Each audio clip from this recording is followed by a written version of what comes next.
We are live. And we're live. Future Archives. This is October 16th. This is a Thursday. This is 1 week since our last one. That's consistency, my friend. That is consistency. It's something. It's something. If I don't know what it is, but it is consistency, technically. Yeah. 1 a week so far. Hey, we would like to do a little bit more. At the very least, we're doing it every week. Right. Since we started it. You definitely can't ask for much more for us. So yeah, we're killing it. And we also had a really busy weekend and week overall leading into this. Tell them. Me and Riley were a part of a place called Sacramento, the premier Sacramento Film Festival. We had our newest short film titled. What do you got? You got a little something? This was just bugging me. It was just like barely sticking in the shot, and it looked almost like a boom mic that was dipping in and out. Sure. So I just wanted to pull it out. Yeah. I got it at a screening of what the hell is this movie? Infinity Pool. I don't know if you ever seen that. Yeah. We can talk about that later. Never saw it. Yeah, but that's kind of tight. Anywho, sorry to interrupt. No, you're fine. I thought you were gonna pull out the ruby or a prop from our film, but I'm sure you got those on hand. There you go. There's the ruby. Look at the way that the light hits that. That's a $50 million ruby, ladies and gentlemen. If you didn't, $50 million. Bought it off of Amazon. Right. Yeah. Just kidding. I don't buy anything off Amazon. They're evil. Right. Yeah. We don't condone Amazon unless it's like last second props for a film that we're about to shoot in a couple days. But our film, Riley's film, really, director extraordinaire, Chucky and Lucky, and the Numbiest Timepiece. There is an abbreviation there if you want to spell it out for yourself. That is our movie poster, and it is one I am extremely fond of. Loved it from the jump.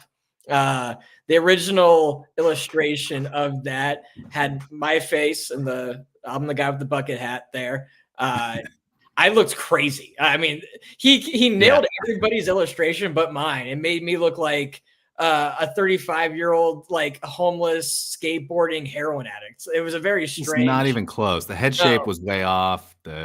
You had like a goatee that you don't have, and like so you gave me a random goatee. I might have had like a 5 o'clock shadow going on the second or third day, just because I don't know if I shaved in between, the days of shooting. But it must have been the lighting in the photo that I sent. I sent him two different photos of you, and I don't know, maybe the lighting like made it seem more pronounced than it was. Right. But, I'm assuming it was just way off. Yeah. He did a great job though, and he fixed mine obviously, and it looks very good. So if I knew his real name, I'd give him a shout out. But he's right. He went by Weeby. Wibi. Shout out Weeby. My man's Weeby. Very talented artiste from was it Indonesia or something like that. Yeah. He was some other country. But it was a it's based on the old Abbott and Costello covers that they used to do, the posters that they used to do. A little bit different, but a lot of those posters were just big heads, small bodies, right? And Abbott and Costello are just like panicking because there's some kind of like, monster chasing them or whatever it was. So, no, it's good. It's kind of a shout out to the old like screwball, early comedies. Yeah, no, it's kind of like the yellowish hue to the entire thing. Also, it's good, man. What was the name again? Wimby. Wibby. Hey man, shout out Wibby. If you're listening, which I know you ain't, shout out to you. But overall, what are your thoughts about the festival, Rye? How it went? We didn't win the entire thing. We were coming in trying to catch the dub, but making a dumb stoner comedy like we did typically doesn't win artsy fartsy film festivals most of the time, but yeah, what are your thoughts? Yeah, I mean, I think that's the big takeaway. I came in, pretty confident. I thought that we were going to do pretty well, and after watching the films, I mean, I don't want to sound like I'm full of myself, but I think that we did have the best film, the most interesting. We're making some big choices while keeping it keeping it cinematic, hopefully. Yeah. In terms of sound, in terms of look. Shout out to director of photography Spencer Halverson. But yeah, no, I'm happy with the film, and at the end of the day, A Place Called Sacramento is a very unique festival that takes place in Sacramento, my hometown. So it just felt good to, and this is the second time I've done it. Back in 2022, we also did it, but it just feels good to contribute to the Sacramento art scene directly. Right. And have a film that I made play at the Crest Theater, which is, I mean, the premier joint in Sacramento. Yeah, I mean, it's the best old theater that we have over there. Yeah. And there's so much history there. And then here I am in 2025 playing a wacky adventure comedy that we came up with, that we wrote, we produced and played within just a matter of months. Right. Yeah. It came together very quick overall, and I'm really, the way it played on the big screen. I mean, obviously we've seen it a ton of times beforehand on, like my laptop, just watching it back myself, getting nervous leading up to the film, the festival and everything. But like watching it on the big screen, it played great. I was like very happy seeing it on a big screen, and the way it looked, the way it sounded, everything was very good. It seems, like I said, it turned out better than I ever thought it was going to, and I had pretty high expectations for it, but it looked really good in person. Part of the entire night, like the bummer parts, but like looking back at it, not really now, the way I'm looking at it, was we were the first off. They put us as the leadoff hitters there. There was 10 films. 10 films, yeah. And we were number one going off. And I got, nervous right away when I learned that we were going first, because it was like, that's the one thing I didn't want, and especially because I brought my buddies, and I was telling them leading up to it, I'm like, the worst thing that could happen is we go first, and then we have to watch 9 other short films concurrently with one another. And I'm sorry if that happens, because that's going to be boring for you guys. And then that's exactly what happened. But looking back at it, we went first because they wanted to set the tone. They were trying to set the tone with a high energy film, something that was really going to grab the crowd's attention and set the tone for the night. And that's why they chose us. So like, that's cool looking back at it, even though, like I said, we didn't win the entire thing. Like that's a nice little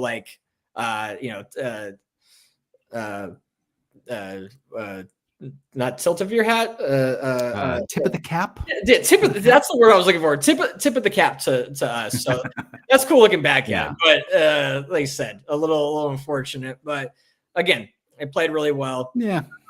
And I'm overall very happy with it. And do we know if we are going to make the elongated version and put it out that way, or do you want to just put it out the way that it currently is? I think I'm going to make a few changes to it. I definitely have to revisit some things. There's some things that I just don't remember. I was gonna say, it's been a while since you've been in the editing stage. So yeah, and it's been even longer since I cut the things that I needed to cut. So I'll go back through it and see what I can do. Like there's a couple things that are in mind that I could just, like a couple different takes that I wanted to alternate, because we did. There were a couple curse words in it that I wanted to take out for the festival. It's supposed to be family friendly, and but I thought they were funnier with the cuss words. That's not always true, but it was in this scenario. So I want to play with that again and see if that'll work. And then there's just some things that I think could have just a tiny bit more simmer.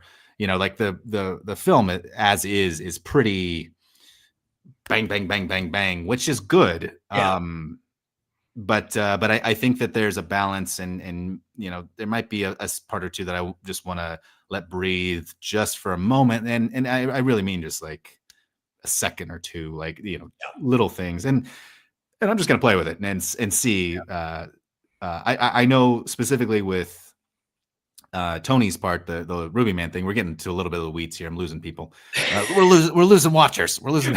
We're losing our 0 watchers. We lost the chat. Yeah. But there's things with Tony's that he was kind of improving, and there's a little bit more sexualization of the Ruby. The Ruby itself. I want to see if I can add a little bit more of that stuff, because it's good and it's funny, and he's a talented actor. So I want a little bit more from every character. Because, if I can, yeah, absolutely. And I think you can. I mean, there's little things, and then like the Ruby Man character, Tony's character, as you're saying, like that was probably the scene the most was cut out of. I feel like maybe there seems to be a good amount of like extra Tony content, which I liked, because I loved what Tony did in this one. I love what he does in all of them. I think Tony's a great actor. That one. Yeah. He's watching right now. He's missed. Right. No, he's not. Nobody's watching. Tony, big fan. But yeah, I would have liked a little bit more of that. Yeah. But like I said, I'm proud of us. I'm happy with the way it played. All my boys were, excited and about it. They really liked it and everything. And I caught my dub. So yeah, I was gonna say. I mean, that's the big takeaway. That's the big win for us, was Best Supporting Actor, Remington Fox. I did it. Yeah. I mean, look at this. You're an award-winning actor now. Look at you. I mean, really, the first time I've ever acted since we were kids, making dumbass little shorts, and like Riley, said, I'm not an actor. I'm a writer first and foremost when it comes to anything artistic. But when Riley came up with this idea, he hit me up. He texted me. I remember, this was back in May or so, maybe even a little bit before. But I remember getting the text, and he was like, I want you in this one, and my heart kind of dropped, like, fuck, I got to do this. So, because I can't say no to Riley. So I was like, all right, like I'm in, I don't know what I can do, but I'll do my damnest. And I walked away with the Best Supporting Actor. Look at that for the night. So that was cool. It was tight.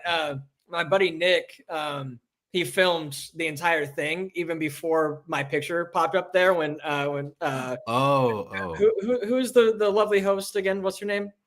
Donna.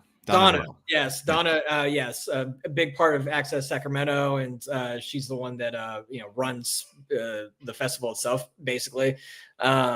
Really cool lady. Shout out to Donna. But even before she, my name, she was reading off the award and who won, and my name popped up on the big screen. Nick started filming it, so like there's a video of like the reaction, the crowd pop and everything, and me like walking by and walking down, and like you're on the side and like giving you a quick hug before like I have to walk up there, because I had nothing in the chamber as far as a speech, absolutely nothing. Because I didn't think I was going to win, but it's funny how it worked out, because they showed every nominee's picture on the screen right before like my name popped up or my face popped up, both. And I looked at each one real quick, and 5 seconds before it was announced that I won, I was like, oh shit, I'm about to win. I just looked at like the competition real quick. I was like, oh my God, I'm about to win this. And then my name popped up. Like, it was just like, okay. Then the mind started racing. You got to figure out a speech, because again, I didn't think I was going to win, so I didn't come up with anything, Totally. So the only thing I had as I was walking down was my first, first thing I said, the first joke, which was, I want to thank the Academy. And then it was just like, don't forget to thank everybody, it was just like get the names correctly, and I watched it back, and I did, luckily, I got all the names that mattered. So that was cool. But it's so hard to remember everybody. I was like, I had to write it down, like when because the filmmakers go up before the awards, and you're supposed to say a minute about your film after we've already watched all of the films. So what am I supposed to say? Right. So I just wanted to say everybody's name and give that some applause and everything. But I would have forgot somebody if I didn't write it down. So, and like I blacked out up there. I don't like remember the speech that much, because I was just so jacked. So like when I got back up, I was like, did I thank everybody? Did I get your guys' names? And everyone there was like, yeah, you're good. I'm like, okay, cool.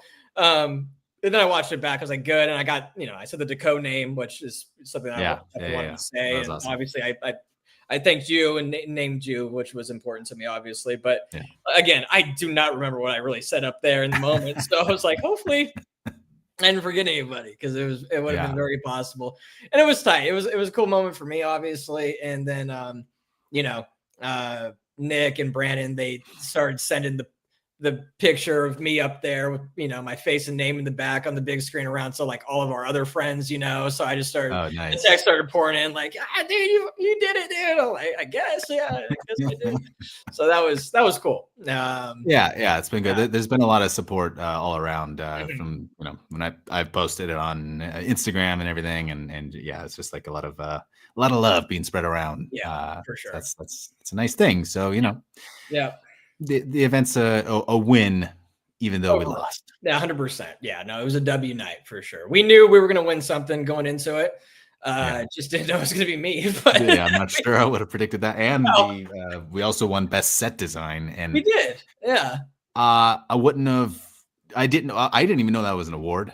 And they gave it to us, and frankly, we didn't have anybody dedicated to set design. So I think that's why they put my name down by default, or I don't know what happened there. Yeah. But it was really just, we had a few cool locations that we didn't really have to do anything to. Even, and so so it was easy to set design. It's really it's more location scouting. If anything, maybe Chris Chemotech should have gotten. I was gonna say I was about to mention that. Like, you deserved an award just because of you made this, and now that I think about it, I didn't thank Chris. I don't think in the acceptance speech for the set design award, and he should have been thanked. I did a long thing with Mark Halverson, because he his bedroom, but fuck, I should have said something about Chris. Now that I didn't even. Sorry, Chris, brother. I didn't think about that not either. Really set design that you did. It is more. Not that I did it either, but look, man, Chris, I'm sorry. Yeah, I'll make it up to you. Yeah, Chris needed that dub, actually, and that's unfortunate. Chris was very important to making this happen. I can't understate that. Chris Chemotech is our ace in the hole on everything. Like, he's just the biggest jack of all trades on a set. Anything you need done, he's a dog, and he's gonna go figure out how to do it. We lost two of our locations days before we started shooting. And our buddy Chris Chemotech went out on his own accord and just locked down two better locations, really, than like what we even had set up initially, or at least like comparable to. I still wish we had the warehouse situation. I do like the way that the watchmaker ended up playing out and everything with the audio store and everything like that. That is cool. But I have it stuck in my head that empty warehouse and just a table there, kind of the way that we discussed it initially. Like, that would totally a really cool shot, but it worked out, and had to change everything. Had to change everything. But we don't get the back shot of our MMA fighters fighting through the window, in the warehouse. We could have done it a different way, I suppose. We could have figured something out. Yeah.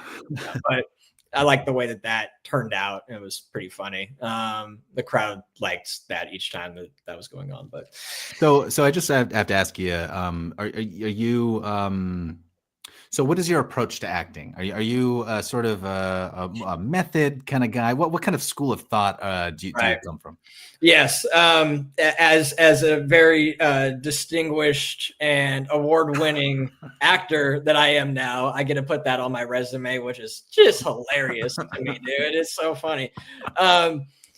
My approach to this role, because Riley, as an actor, we all know that every role is different, and you have to approach it differently depending on the meats and everything else going on with it. But this one, as we had discussed when we were kind of coming up with the story and everything, it's my character was Silent Bob to Josh's Jay. You know, it was a Jay and Silent Bob situation is really what it was. My character had lines, but you know, pretty much every new character that me and Josh's character Petey or Chucky came across was you know, very much dialogue between those two characters, the Josh character and whoever else is coming on screen. And I'm just there for support. So I knew going into it, everything that I was going to be doing was going to be physical, you know, and which is what we discussed beforehand too. It was the reason why you wanted me to do the part in the first place. It was because of my wacky natural facial reactions that I have to things. And so I knew that that's what I had to do going in. I took a lot of inspiration from Woody Harrelson in True Detective season 1. That was like my main source of thought he is into it. With his facial expressions. Yeah, he's doing a lot like that one that I did where I'm like doing that and like doing the tongue thing. Like that was I see. just straight from True Detective. You know, like I was just trying to like do my best impersonation of Woody there. But you know, the Donna said when she was like finishing reading my name off, she said, you know, he won for, you know, his comedic facial expressions, you know, like that's and that's what got me the win was the facial stuff, you know. So I was correct about the choices that I made, I guess, you know, which is cool. But it was just going to be a lot of like just like reacting to what was happening around me, you know, really. And you know, apparently it was enough of the job. Yeah, we did it, man. That's acting. Yeah, that's acting. Oh, yeah. That's acting. That's acting. Acting is reacting. That's right. That's what it is. That's all it is. So that's what they say. Yeah. Don't know if I ever want to do it again. It'd be cool just for one for the rest of my life, you know? It's right. You can't beat that. Yeah, exactly. Although Chris is making me play in his movie. Oh, right. No, yeah, you're going to act again. Yeah, I have to do it again, actually. Soon, yeah. We're signed on. So but besides that. Yeah. Well, yeah, that's it. And then if we lose you, then we lose the budget because now, you know, it's like after you win an Oscar, you bring more value to the, you know, to the production and then. Right. Yeah. My name is too politics. Big. Yeah, it is. You know how this goes. You know how this industry is, dude. But yeah, fun night, cool night. One more too. I was pretty hammered during that speech, and you can't tell. And I'm very proud. You were. Yeah. No, you can't tell. If anything, it just seems like you're like nervous or something. Yeah. Which maybe you were, but it's still like you played it off well. Let's not say I was nervous. Let's not. I don't think I came across nervous. I would say I came across that I was scrambling, which I was. I was absolutely scrambling up there because I had no idea what my next word was. So there was Oh yeah. Like, oh shit, I gotta go on the fly here. But yeah, good night though. A lot of fun. Definitely night. Made it worth it. I'm really glad I decided to enter that festival. You know, it's kind of a last second submission, and look what we did. You know, I hadn't done it in 3 years, and and you just never know with that stuff. And you know, there was time had passed. I didn't think that they were gonna pick my script at some point, and then they did, and then only good things came of it. So right. Yeah, 100%. You know, whatever lesson you want to take from that. Yeah. So for everybody that doesn't know, which is all of you, the way that this one place called Sacramento works is we didn't explain that. You don't make the film first and then just send it in. They accept. You send in a script first in this one, and then they pick the best 10 scripts out of everything that was submitted, and then once you're chosen, then you go and make your film. And they do this open call event where all the directors show up and you pitch your film to everybody that's there, all the talent, and then you go sit at a booth, and then anybody that's an actor, or if you need a sound guy, you know, or whatever you need, they'll come up to your table and be like, I do this, and I do this, and you take your names down, and then you pick and pull what you need from the masses that went up to your table. I think we ended up having over 100 people sign up on ours, and we used easy, yeah, and we used like 2 of them, you know, like yeah. And I, maybe I should ask for a little bit more help, but it worked out. but I just knew that I wanted to work with our guys, with our crew, the usuals. So which we knew, but we did find I said our MMA homies. Ben and Amir. Ben and Amir, great wonderful guys. Yeah, they were awesome. Just gamers the entire time, down for whatever. And then we luckily found our sound guy off, what was it? Alex off of Instagram retweet Saved or us. whatever. He came from the heavens, put in great work. Shout Alex. So yeah, it was definitely worth it though. It all worked out for sure. And it seems like it always does, people are always down. Yeah, pretty much always does.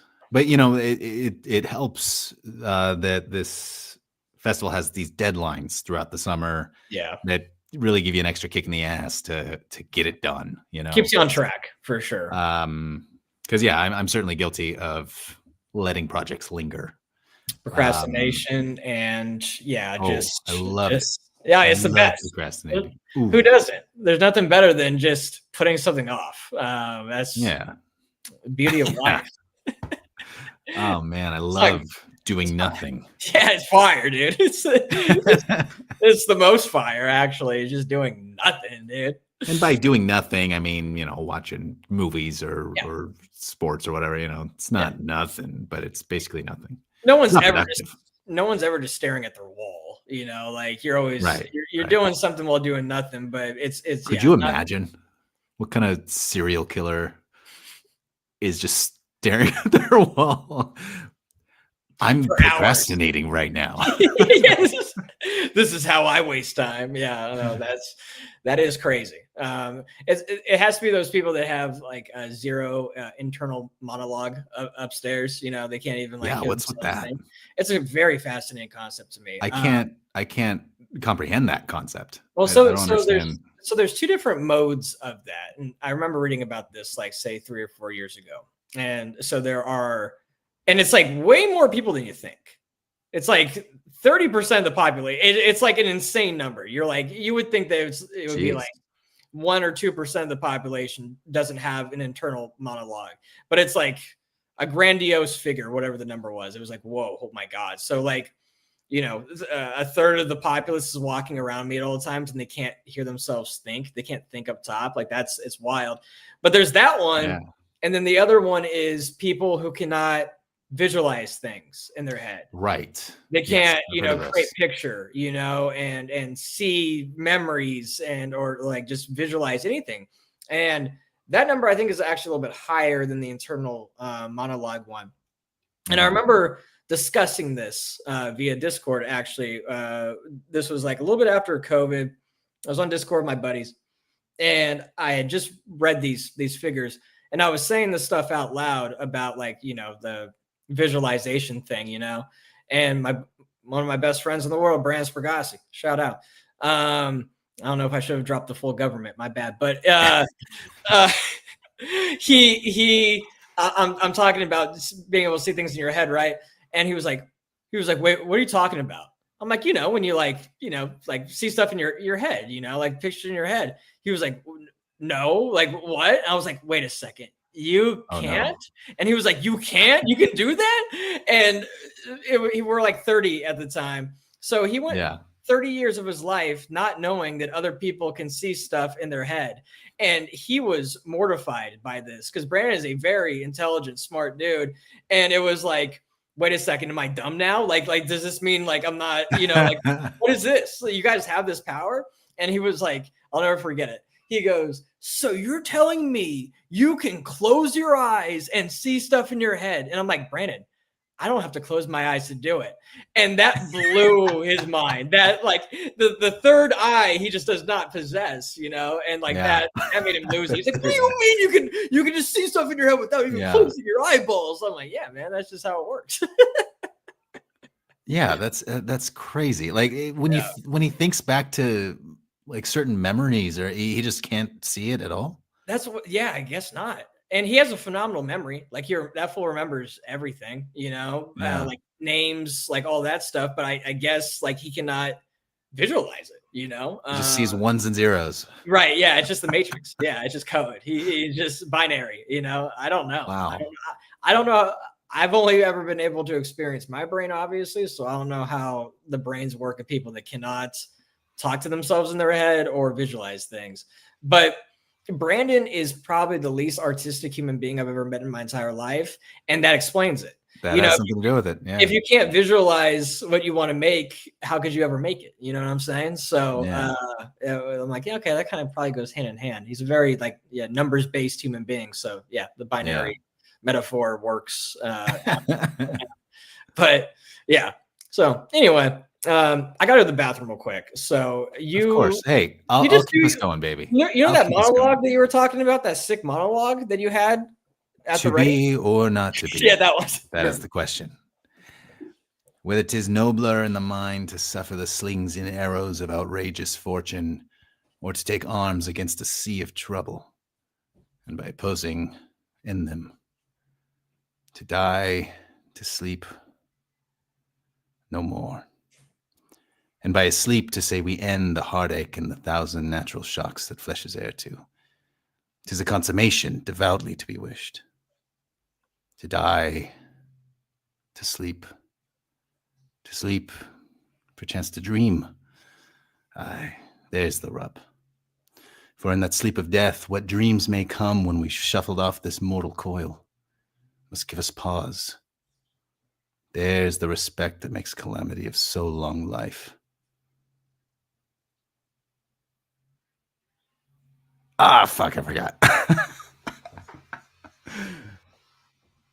That's all I got. It's been a while, so I'll come back to that. I'll do it for you guys because, look, that's what you want. You want Macbeth. I want to do it for you, so we will. Oh, what else can we talk about? So this Steelers Bengals game is going on right now. Aaron Rodgers is playing from behind now. I think it's the third quarter.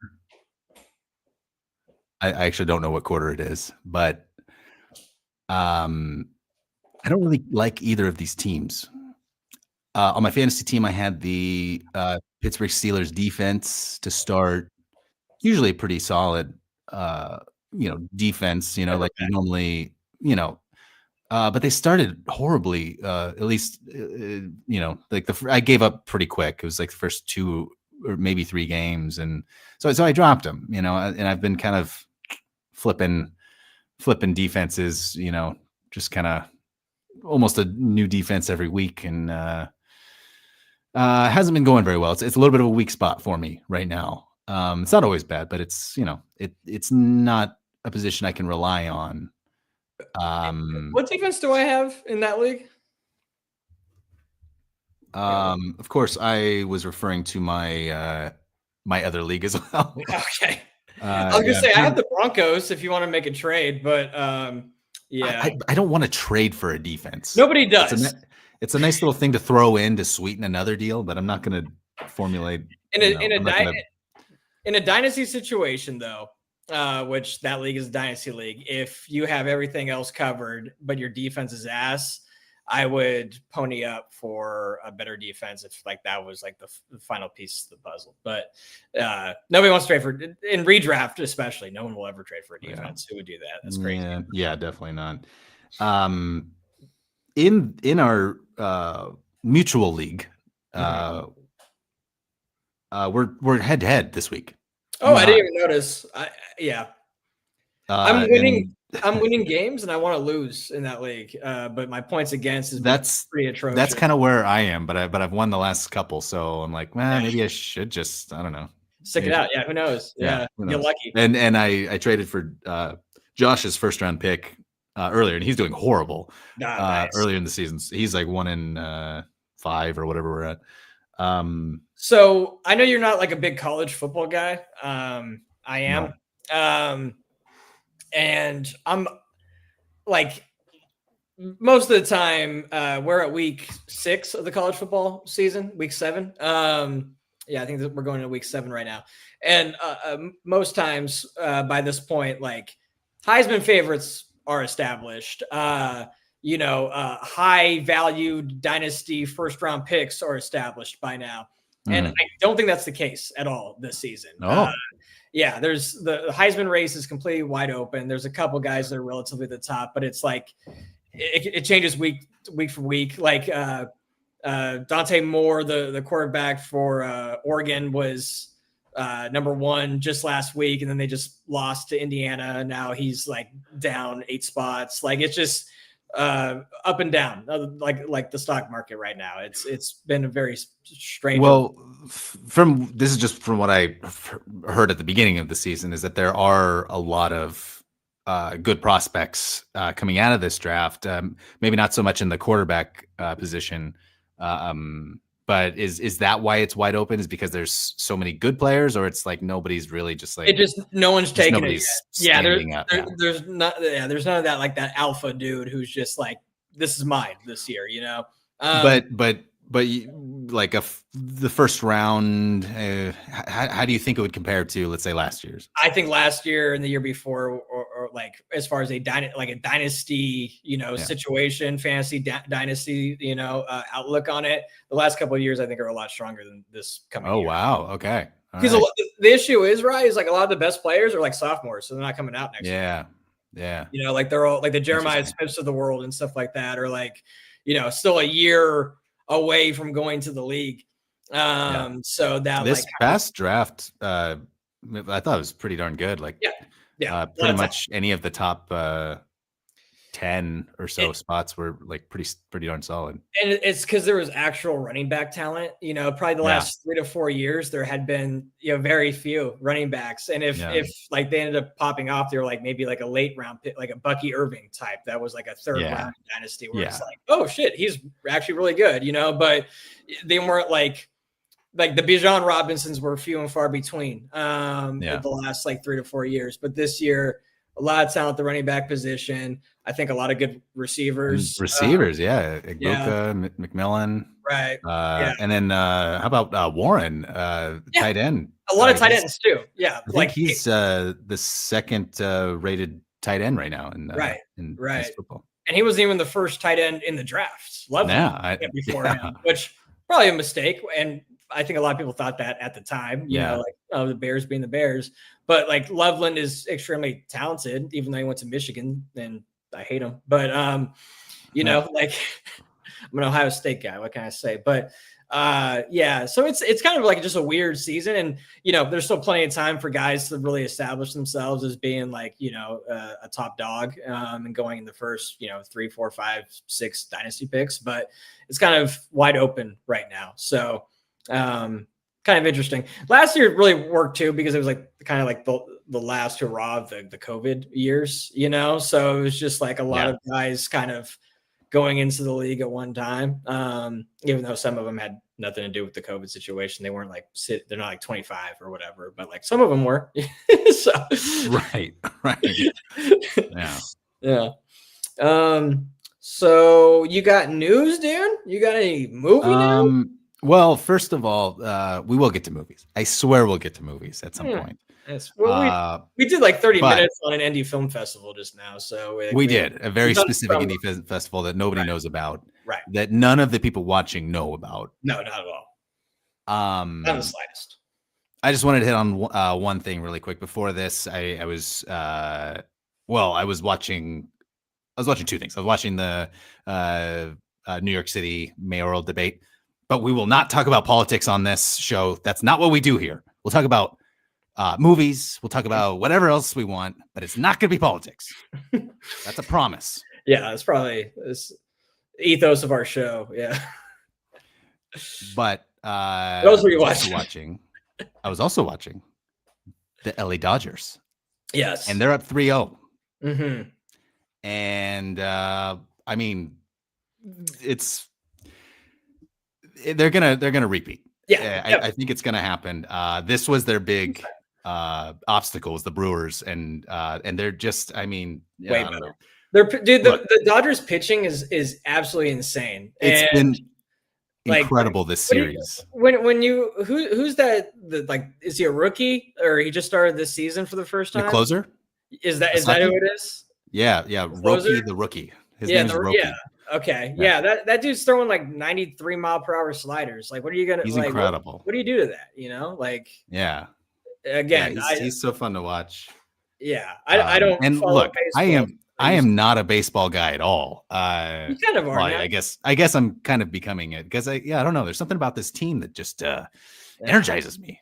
Yeah. I don't know what it is. I guess it's because they just paid for all the best players. And it's exciting to watch people that are just great at their sport. Well, it's like my Ohio State fandom. You know, it's want to know what's really fun is just having the best team consistently. You know, like that's really fun. Yeah, it's just we can win. Like, like this is sick. Yeah.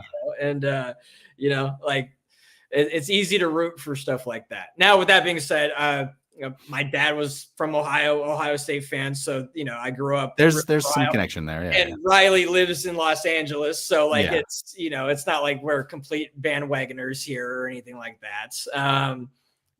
But it's, I still hate Riley's guts for liking the Dodgers though. Cause I'm from the Bay, so it's giant. But just, with this team and, and it's probably a similar thing to being an Ohio State fan, but it's just like every game there's somebody else is stepping up to the plate. Somebody else is like, there's always going to be that guy. And there's a few of them in this game, but Mookie has been kind of, he's been pretty so-so and he hasn't really had a big moment. And I forgot he's there. Like, there's so many names on that freaking team, dude. Like, and Mookie's our 8th best player.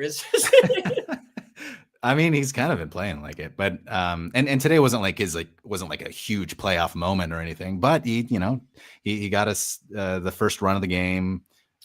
He made some incredible plays in the 9th inning there to close it out. But yeah, it's just like. It'll be Freddie one game. It'll be Mookie the next. Max Muncy, I think, has just become my favorite player. He's just so unexpected, but he's just like so smart and so he's a lot faster than you think he is. Mm-hmm. And then boy, he can hit too. And he's just, I think so far in the playoffs, I think he's been the most reliable player, the most consistent. I should say. Yeah, it's just fun to watch these guys. Sure. And then if Shohei, of course, is just I think he's up next. I think he's gonna pitch next. Yeah. Just the undisputed GOAT besides Barry Bonds in the history of baseball. Yeah. That must be nice. Yeah, that sounds like a good thing to have. If you can go get that guy, you go get that guy. Yeah, that sounds like a positive thing to have on your team. 100%. Ridiculous, dude. This team is stacked and they're not going away. It's not that I watch a lot of baseball at all, but like if you are a hardcore baseball fan, especially if you're like a Giants fan who hates the Dodgers with a passion, it would be a real pain in the ass to have to watch 162 baseball games just to watch the Dodgers like win again, because that's what's going to happen. Not just this year, but probably for the next, I don't know, 5, 6. They're the new Yankees. They're the new dynastic faction within the MLB, and they're not going away. Their pockets are deep, their talent is unreal, and they have no problem with spending. So that's how you win in the MLB, and they're doing that. So I'm not going to say shout out to the Dodgers because fuck that, but congrats to you, I guess.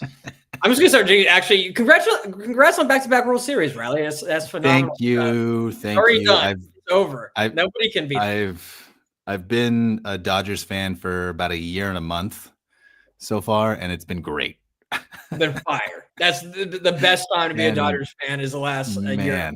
Yeah, I can get used to this. Every year, this is all we do. This is sick. I mean, there's no reason they can't, put a good team together next year. They're gonna have mostly the same core, I would imagine. They're like, there's no reason for them not to, as far as I know. I don't really know contracts and everything, but I know like the core is League's fucked. Is not going anywhere. League's fucked. Yeah, it's gonna be very hard. It's gonna be very hard to beat them, and they're even better than. Yeah, I would think.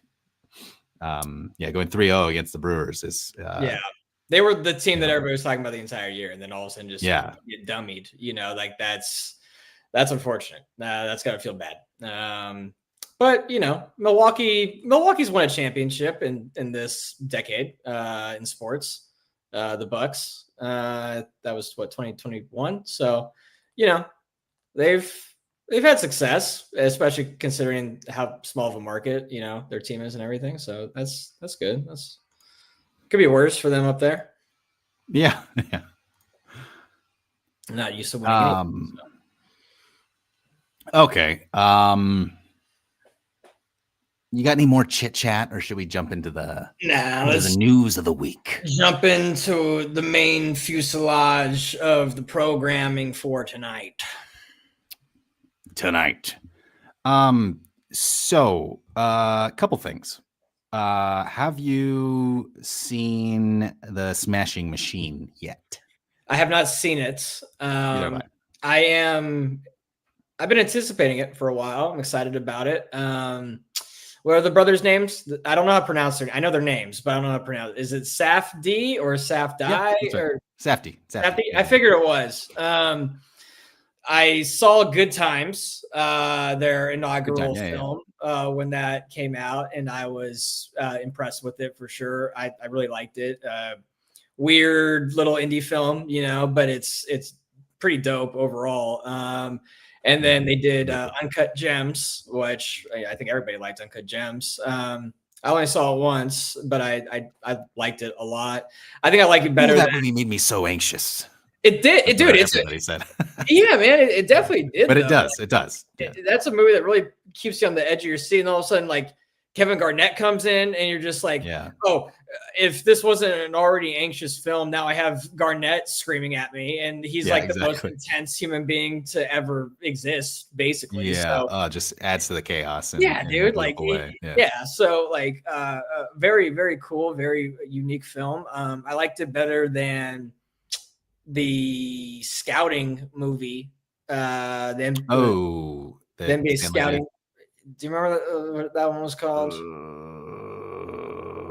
Shit. It doesn't matter. Don't remember. Yeah, but Hernandez Gomez, or is that the dude who Hernan Gomez, yeah. Hernan Gomez. There's two of those guys that have the exact same name, I'm pretty sure. But yeah. Yeah, there is. Yeah. One's from Spain and then the other's from Hustle. Thank you. Yeah. Yeah. Anthony Edwards was really good. That's right. He's a great villain. Actually, might have to think about putting him into the scary movie draft. But we'll get to that. The Anthony Edwards performance was excellent. I thought it was like, oh, this guy actually has some acting chops. I mean, and it's just like the cocky, basketball player is just talking shit, trying to get in your head. That's just what he is, Yeah, I was gonna say he does anyway. He's really not like acting; he's just being himself. And but very good though, impressive stuff. But I liked Uncut Gems a lot better overall as a film. I thought it was a stronger film. But so also Hustle was not Safdie brothers. No, I know. I was just want kind of connecting, because Sandler. But the Safdies, have two very good films on their resume so far, and now they're coming out with their own individual films. And the first one is a Smashing Machine. Then they have Marty Supreme later in December coming out with Timothy Chalamet, which is so this is the first. I don't want to say the first time, but this is the mark of their separation. Right, the two brothers, right? So this is the Smashing Machine was Benny, right, and then Marty Supreme is Nicholas. That's not his name. I know what are we doing here? We're trash. Well, I didn't know what was Benny. That's a good example of what you're gonna get with this. Right. We're like 90%. Are we experts? Come on. Yeah. If you're looking for expert analysis, go fuck yourself. Yeah. All right. Right. Yeah. Fuck you. That's not what this is. All right. Yeah. Well, you come here for this. Never had. That face. In That face. I'll take it. That's basically it. Yeah. Josh is his name. Josh Safdie. Josh and Benny. Yeah, we knew that. We're right there. But yeah. So yeah, they've established that they're not doing like the Coen brothers thing where they're gonna make 25 films together and then like one of them's gonna go make some really bad ones with his wife or something like that. They're jumping to that. Yeah. But they made a shit ton of films before they separated. I'm sure they'll work together very soon with each other again. Yeah, I'm sure. Yeah, but I think it's really cool that both of them took a sport, like a weird, different type of sport out of the box, and made it sports fans. Those guys, right? Exactly. Obviously, Smashing Machine is this early MMA story, and then the Mario Supreme is this ping pong movie, and both are based on real life men and events and stuff like that, which is like cool, yeah. Kind of just like seeing like what they could do. Like, okay, who's got the best one? That's tight. It's a little right. And their lead actors are both making a campaign push for best actor here. We'll see. It seems like Chalamet might have the nomination. He just he's gonna be has a way to control the narrative, doesn't he? He's very good at social media and selling himself, and he's got the sauce right now. He's got the juice, and when you got the juice, it's these things become easier. He's that dude right now, and did you see it, Smashing Machine, yet? No. Yeah, not yet. I gotta see it very soon. I'm very excited to see what TheRock's doing here, because like he seems very proud of this performance. This is his first time acting, I guess, in a film. And I was very impressed with the trailer, though. It's it looks very good. Yeah, he looks not like TheRock. He is doing a voice that is not, his organic voice. He really kind of made himself into this different guy. So I'm excited to see this. Well, we'll see what it looks like over the course of 2 hours and 15 minutes or however long the movie is. If he can keep that train steady the entire way through, but I'm rooting for him. I was always a fan of TheRock back when I was a kid in WWE. When the biggest actor in Hollywood, the wealthiest actor probably in Hollywood, finally decides to act. Yeah. What happens? I can do this, man. I can do this. Yeah. Oh, good for him. He's been searching for this type of movie basically his entire tenure in Hollywood. Has he though? I mean, is he just like looking for the big action, bullshit? I think he's just trying to sell tickets for most of his career anyway. I think now he's genuinely looking for this stuff. Let me finish that take. And this is based off what he said, and I do believe this because TheRock is kind of a never tells a lie. But yeah, right. Well, that too. Yeah. But he has always wanted like his Terminator, like Arnold's Terminator, where it's like, this is a classic film. This is an action film, which is what TheRock does, obviously, is pretty much exclusively action films. But you never got that one that is like a historically great movie, a super culturally relevant, a franchise of his own that he can launch and be Jumanji? the man. Right. Like that might be his magnum opus, which is unfortunate. So like, I do think he's always been looking for that. I think he's always been looking for that movie. And we saw him try to do that with like the Black Adam stuff, which completely flopped and whatnot. Yeah. But I do think that's something he's always looked for, because it's mainly his biggest films are like him joining and being a part of somebody else's franchise. Like he wanted his own thing, his own identity, his own entity. And obviously the Smashing Machine cannot be a franchise, but maybe it's his, most, like recognized and like best acted piece, the thing that can kind of take him to the next level as far as being respected as an actual actor. I think that's what he's been looking for. And I think maybe that's what this is. So, and maybe Hollywood hasn't been looking for him in that way. And that creates the problem there. And I think, it just, he kind of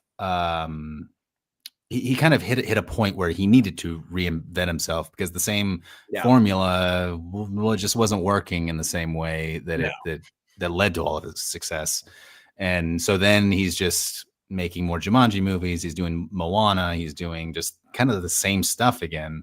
So this is certainly a transition period for him. Yes. And I think with just this movie, it will open a lot of other doors for him because, Sure. you know, I mean, he's such a natural performer. You know, I can't speak to him being a great actor, but he's at least a good actor. You know, like you can't, you know, as big, as strong, as good looking as he is, you still have to, you know, you have to carry a movie, and that's not an easy thing, even in a stupid action movie. You know, sure, 100%. Like, regardless of how bad people think The Rock can be, they don't realize how hard it is to just do what he's doing. You know, like it's extremely difficult on any level. You know, so. The fact that he's able to do what he does pretty effortlessly, just, you know, being himself, of course. But yeah, you know, maybe, you know, I would like there to be the Batista debate, because right now everyone's like, you know, Batista is the greatest wrestler turned actor right now. Yeah. I want The Rock to step into that converation. You know, that'd be fun. And we can do like this. John Cena's in the mix too. I was going to say, they can do a three-way 1v1v1 match back in for like WrestleMania, you know, to see who's the greatest of the actors, and it would just be them performing to the audience, you know, as Vince McMahon is hooked up to a breathing machine in the back or something like that. We could figure that out. Have you ever seen the film Southland Tales? No. It's by Richard Kelly. He also directed Donnie Darko, which I happen to know you're a fan of. I just watched it. Yeah. The movie is I've seen it before, but it's hard to comprehend. At least it was for me the first time I watched it. Donnie Darko. It's not well. Donnie Darko certainly has its challenging story and themes and whatnot, but Southland Tales is even farther away from that. It's so metaphorical and so. Would you use the word Lynchian? It's in a different way. I wouldn't use that term just because it's not the same style. Okay. But it is almost borderline experimental in some of the ways that like the characters react and everything. Anyway, Dwayne Johnson is the lead of that. Okay. And this is like 2006. This came out. Oh. So yeah, pretty early in his career. So it's kind of a big swing. And when you eventually watch it, you'll see that like he hasn't acted like this in any other movie since, where he plays like a really like nervous guy, and he's constantly doing this, and he's just like, you know, like it's really strange to see a man that large act like this. I think I have seen this then. Yeah, that's I'm sure you have. You say that. Yeah, it's been a long time, but that I've definitely seen scenes of this then, because that sounds very familiar. It's one of the hardest movies to review. You're right. One, because I didn't catch everything. Like, I don't understand why they're doing all the things that they're doing, but also there's just big swings visually and acting wise. Like, I don't know how. I'm very curious to how they came up, or the director directed him specifically, Dwayne Johnson, in that. Anyway, that movie just seemed like a bigger artistic swing for him in that moment, and it was a huge flop, bad reviews, and there's been a sort of cult following afterwards, as it settles a little bit, but it's still like not a movie for everybody, for sure. And it's a big swing, and I think that maybe that either scared him or it scared Hollywood, you know, in that way. Yeah. And he hasn't really taken a swing like that since. And then we get to Smashing Machine. Now, I bring it up. I bring it up because Benny Safdie and Dwayne Johnson just got funding through Amazon MGM for another film. Let me see if I can show you the new James Cameron and Arnold, they're going to war together, back to back. Yeah. That's your Arnold. Yeah, Very me, good. me and James, Jim. Yeah, I call him Jim. Yeah, he's my friend. He's a good guy. Okay, bang. Look at us, dude. So, Technology. Dwayne Johnson, Benny Safdie, next movie, Lizard Music. Lizard Music. Have you heard of this? This is a Nope. Daniel Pinkwater novel. Holy Nope. hell! No. I don't Daniel know. Pinkwater. You've the last the first two shows we've done. You've brought up authors that I'm not familiar with, and that's a bad look for me. Not a good look. Yeah, not a good look for the book guy. Supposed to be the book guy, just not the book guy. There's a lot of writers. Okay. There's a lot of books. There's a lot of books. Totally, and I think this is. I could be wrong, but I think this is a relatively new book. Okay. Yeah, I only read stuff from like the 50s and 60s beatnik shit. Right. Pretty much. So it's called Lizard Music. Okay. There's a word in here I'm not going to get right, so maybe you can help me. Lizard Music centers on a boy who discovers a secret late-night broadcast of music playing lizards. As he seeks the truth, he meets the quirky septuagenarian. So an octogenarian is somebody that's in their 80s. So like his So this would be I see.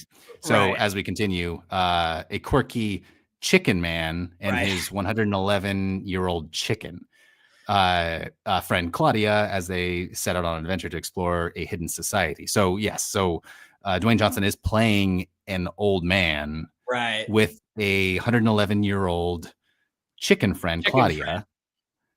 Okay. And then they're set out to explore this hidden society that involves late night broadcasts of music playing lizards. Your thoughts? Go. Fuck it, dude. I'm all in, dude. This sounds sick. Isn't that the craziest description? Like, it's insane. Starting with something like a sort of biopic, like The Smashing Machine, that's very serious, very clearly aimed at awards season. Yes. Almost seems like a safe thing. I mean, it is a safe thing. You're casting Dwayne Johnson to do a fighting movie. I mean, that's where he comes from. The risk is in just like, will it work? Is he, is the acting going to sell? Blah blah blah. But then this, and then and on top of all of it, the Smashing Machine is not doing good at the box office. No, it's not. This is it's got to be Dwayne Johnson's lowest movie in a long time. Financially. So I just thought that was like, that kind of stood out in the headlines. No, that's big news. That's fascinating. It sounds like an expensive movie to make too. This is going to be like, a completely different world. Obviously, every shot's going to be expensive. Again, I don't know anything about it besides what you just read, but same. don't sound cheap. And I mean, you got to make him an old man, Dwayne Johnson. I mean, we see him with some prosthetics and the Smashing Machine and a wig and everything, but not a lot going on. I don't know. This is a reverse Irishman with Dwayne Johnson. Yeah. What are we doing? Well, and like, is this 111-year-old chicken friend? Is it going to be CGI the entire time? What is that even? Are they going to have somebody in a costume? Like, how are they going to film that? Because that's no idea. Extremely expensive as well, man. There's so many questions with that. But I Benny Safdie's a weird guy. In the best way, and I'm just very curious what this movie will even look like. I'm all in on the Safdies, man. I like those dudes a lot. I think they're extremely talented. I like their entire vibe. I like what they're doing. I like the swings that they're taking. So I'm gonna show up, and I'll definitely see that one. And hopefully it's sick. I'm sure the Smashing Machine is good. It is. Unfortunate, it's like you said, it's kind of bombing at the box office right now. I really thought it was going to do well because it's I thought it'd do better. Well, like the amount of just like MMA fans out there, UFC is fucking huge. Seriously. And they got the right guy playing it. It's not like Dwayne "TheRock" Johnson has no fans. Everybody likes TheRock. So That's very strange to me. It's unfortunate. I was really hoping it was going to do really well. I feel like this, like Marty Supreme now, I'm kind of questioning how well that's going to do at the box office. I know Charlemagne, like I said, he's one of the best young actors alive right now. He's got all the juice in the world. Like you were saying, his social media presence, the way he's able to market himself and anything he's in, he does extremely well at. I just it scares me that movies like this are not doing well anymore, because like the mid-range film, it was always the bread and butter of Hollywood as far as successful, like weird swings that they would take. And if we are not making money with those anymore, it's problematic going forward on telling like weird ass little stories like this, or like different stories, and a lot of those movies, even like say like, late 80s, early 90s, a lot of those movies wouldn't make, like a lot of money, but they would make it back on DVD sales. They would make it back in different ways over time, like think of like Matt Damon's catalog from like his like weird middle ground there, in between, like after Good Will Hunting and like, before like the Bourne series. But he was doing all those like quirky little random films, and they might have not been like super box office successful, but they'd make it back in the DVDs. Like there was always something else coming over the top with it that would make them like, okay, that was worth the risk. That was worth taking that swing on this. And I don't know if we have that anymore. And that kind of, that old business model makes sense to me, because I can, like, the movie tickets, you can see the movie ticket, you can see the physical media, you can, like it makes sense. There's an exchange happening. Now it's like, now the streamers, are just making money on subscriptions and advertisements. And so there's not an exact like, oh, this movie made this much at the box office. I mean, how much does that matter if, Max, or I don't know who's getting the Smashing Machine, but if Max gets Smashing Machine, boom, we have it. It's going to be in their top 10 for the next month or maybe longer. And more people will see it there. Yeah. Because it's so easily accessible. So there's so much behind the scenes that is just missing.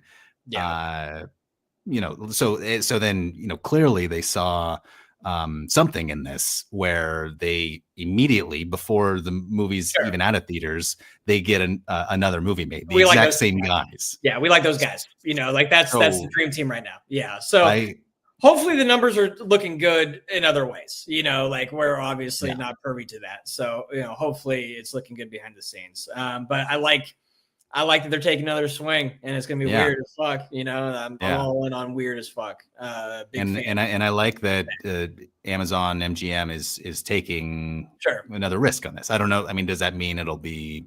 I can't imagine it'll be just straight to Amazon, but it'll probably be limited release, or 2 weeks and then on Amazon or something like that, maybe. But but I mean. Yeah, it is a good thing that these guys are getting another film, so quickly, even though they're not performing at the box office. And I think that does give hope to some other people. In fact, I have it up right here. Let's take a look at the box office here. What are we looking like right now? This thing out here. Box Office Mojo. How much did Chucky and Lucky make? That's a great question, and we're still waiting to see all the final numbers on that. Yeah, it's all coming. But I mean, probably not bad for one screening. $25 tickets. Yeah, we did all right actually. That's the reason. It was $25 a head. So yeah, we did all right actually. We got our money back.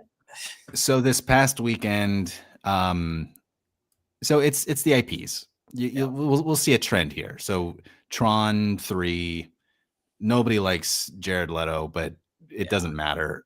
They're the clear favorite here, and Roofman is supposed to be pretty good. I haven't seen that either, but it's just like dominating here. So that's interesting. And then it's good that One Battle After Another is still up there. But again, that just overall didn't make as much money as I thought it might also. Yeah. Dude, PTA's never made money. It's very weird to me. Yeah. Like, he's never done well at the box office, which is just like, how, yeah, he's one of the great filmmakers ever. And he just, nobody goes to the theater to see his movies. And that just does not compute. I don't know why. What's wrong, everybody? Yeah. A go guy, to the movies. A guy, go to the movies, man. One of the most, as theatrical as his movies are, like, you gotta go see them in theater. Like, they're beautiful. They look sick. I think every movie is better in a theater, but I mean, he's specifically making them for the theater in a way that only few people do. And so if any of our many watchers in the chat here, watchers, do people call them watchers? I don't know. I don't. We don't have probably fans. not. So viewers, what about viewers? I don't know. We don't have any anyway, so it doesn't really matter. Witnesses. Go see the movie, damn it. Yeah, seriously. So back here, real quick, I didn't know that there was another Conjuring movie out right now. I just watched. I'm gonna get to this in a little bit, but I just rewatched Conjuring 1 and 2 the last couple of nights. I want to. But spooky season, that makes sense that they would have another one coming out. It's that entire series has made so much money. I was looking at it the other day actually, and the Conjuring franchise, it's like 9 movies deep now, 10, something like that. Each one. Is there that many of them? Yeah, because they have the Annabelle ones. Oh yeah, and like it's all interconnected with each other. So there's I think there's like 9 or 10 in totality nowadays for the Conjuring universe, and collectively they cost like $225 million to make, and they've made like 2.7 billion. So it's like, Jesus. They've done phenomenal. Yeah, I mean, even this. I mean, if this is accurate, I don't know. Domestic.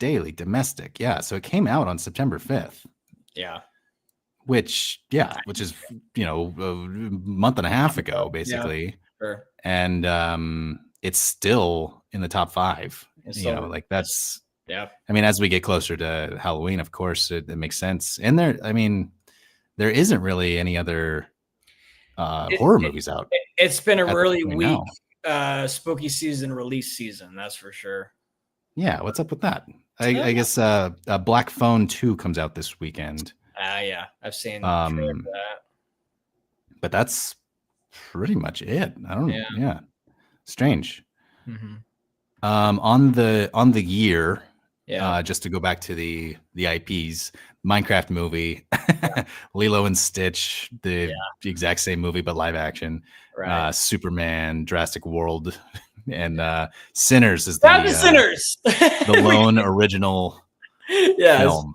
The one new concept. At least it made it. Shout out to Sinners. That's great. At least we've got one on the board, and it's an Oakland dude that did it. So shout out to the Bay. We put one on the board for that. We like that. Where's want to hit more real quick? What's Weapons at? Good question. I feel like Weapons has to be somewhat. We got Fantastic Four, How to Train Your Dragon, Captain America. Yeah, Jesus, that came out this year.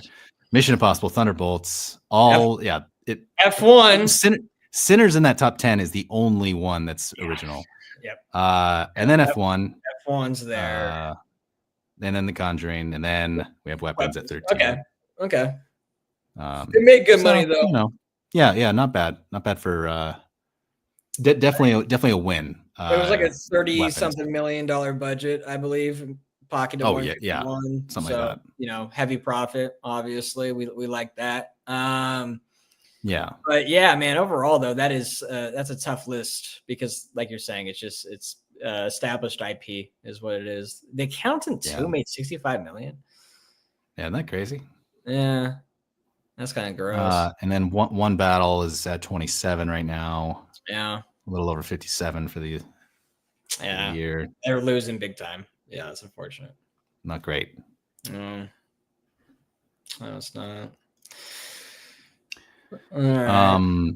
I mean, what is it going to take to get people to see good movies or to want good movies? Like how much of this is, parents taking their kid to see a Marvel movie so they have something to do on the weekend, or, Lilo and Stitch. I mean, that's where most of the money seems to be coming from, right? I mean, is it that our collective brains are so fucking fried at this point that like people can't collectively sit through a 2-hour and 30-minute like original film anymore? That's Like got to be part of it.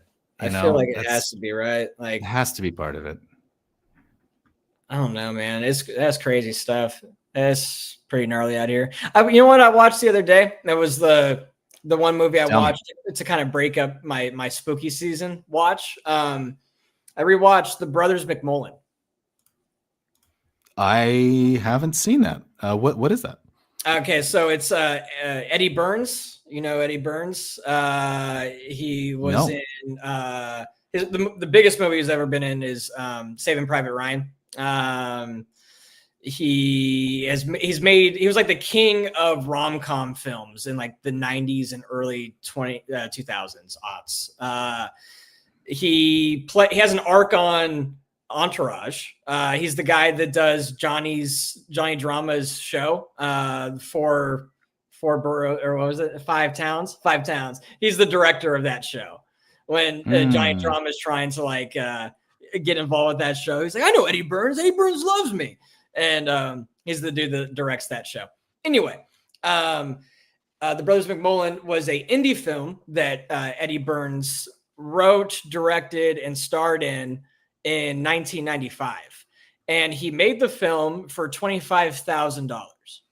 And then he took it to Sundance, and it did very well at Sundance. And they gave him an extra $200,000 to like finish the movie, do reshoots of it, really do it right. So the entire budget of the film went out to like $235,000, and it made $19 million. So like an extremely successful indie film, obviously. Yeah. And it's a rom-com of these three brothers, Irish Catholic, New York, salt of the earth type cats, and their problems with the current relationships that they're in. And it's just a very well-written, very good movie. One of my guilty pleasures in life is rom-coms. I do like me a good rom-com, and that's what this film is. It's a very good rom-com. It was a good way to break up all of the horror movies I've been watching. But like a thing like that, though, something that was filmed dirt cheap, just phenomenal scripts, done guerrilla style, and it ended up making initially 25 grand versus 19 million. Like, are things like that even possible today? Like I was thinking that watching it, I'm like, is this even the thing that can happen? Like, because it used to, there's plenty of films that like went from absolute nothing to like crazy box office success. My Big Fat Greek Wedding made fucking $7 billion. Like the early Tarantino movies are really indies, Reservoir Dogs, like Pulp Fiction. Like I know like they had big time actors in those, but like really those are like indie films at the end of the day, to go on to just like massive, phenomenal success and like the cultural relevance of all of them and how they stand the test of time. But like, I just don't even know how possible that is anymore. It's tough to say, but it's definitely, the industry has definitely changed. So it's similar, but it's different. It has to be different, but it's just in the way that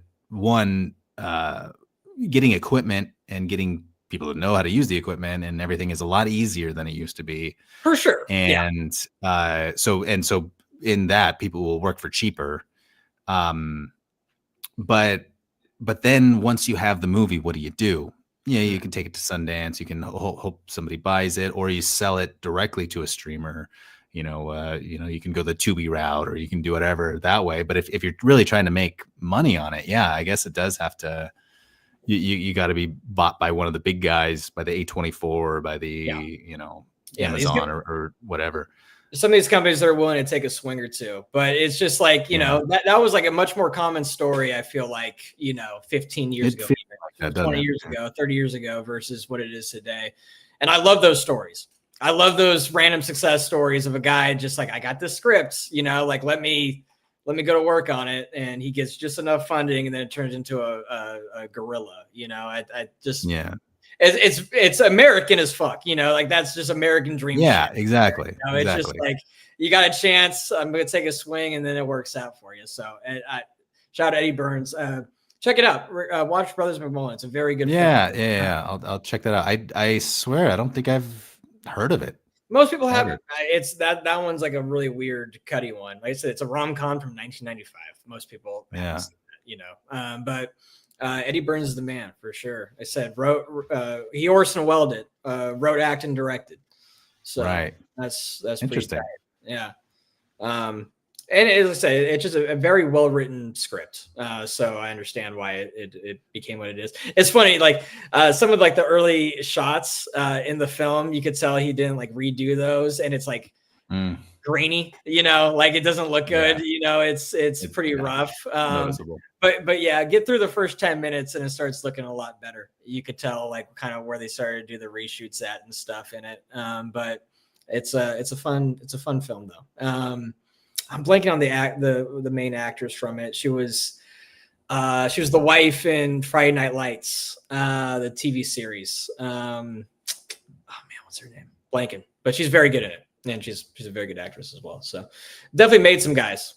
Some dudes came from that film. But yeah, was it Connie Britton?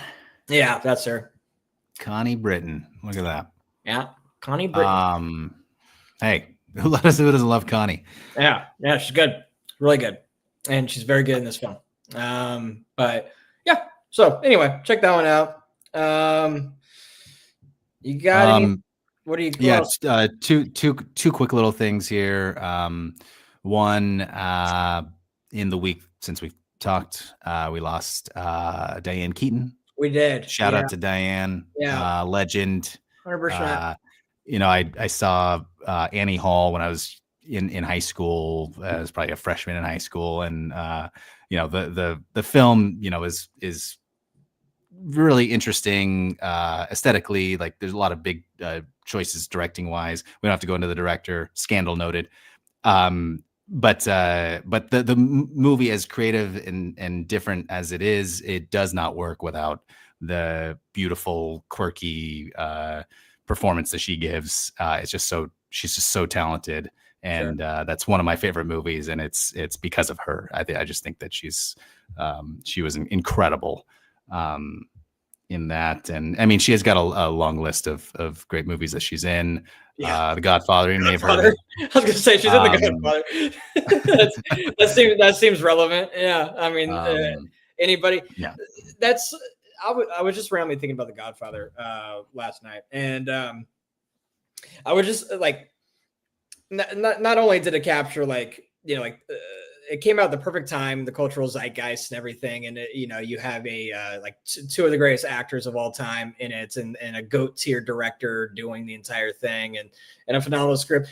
Besides all that, but the amount of great actors besides the Marlon Brando and Al Pacino that are in the first Godfather is it's unparalleled to have that many. Every single person that acted in that movie was the perfect person to act in that part. You know, it's just and each of those people, you know, Robert Duvall, James Caan, like all of those people can lead their own movie, you know, and have.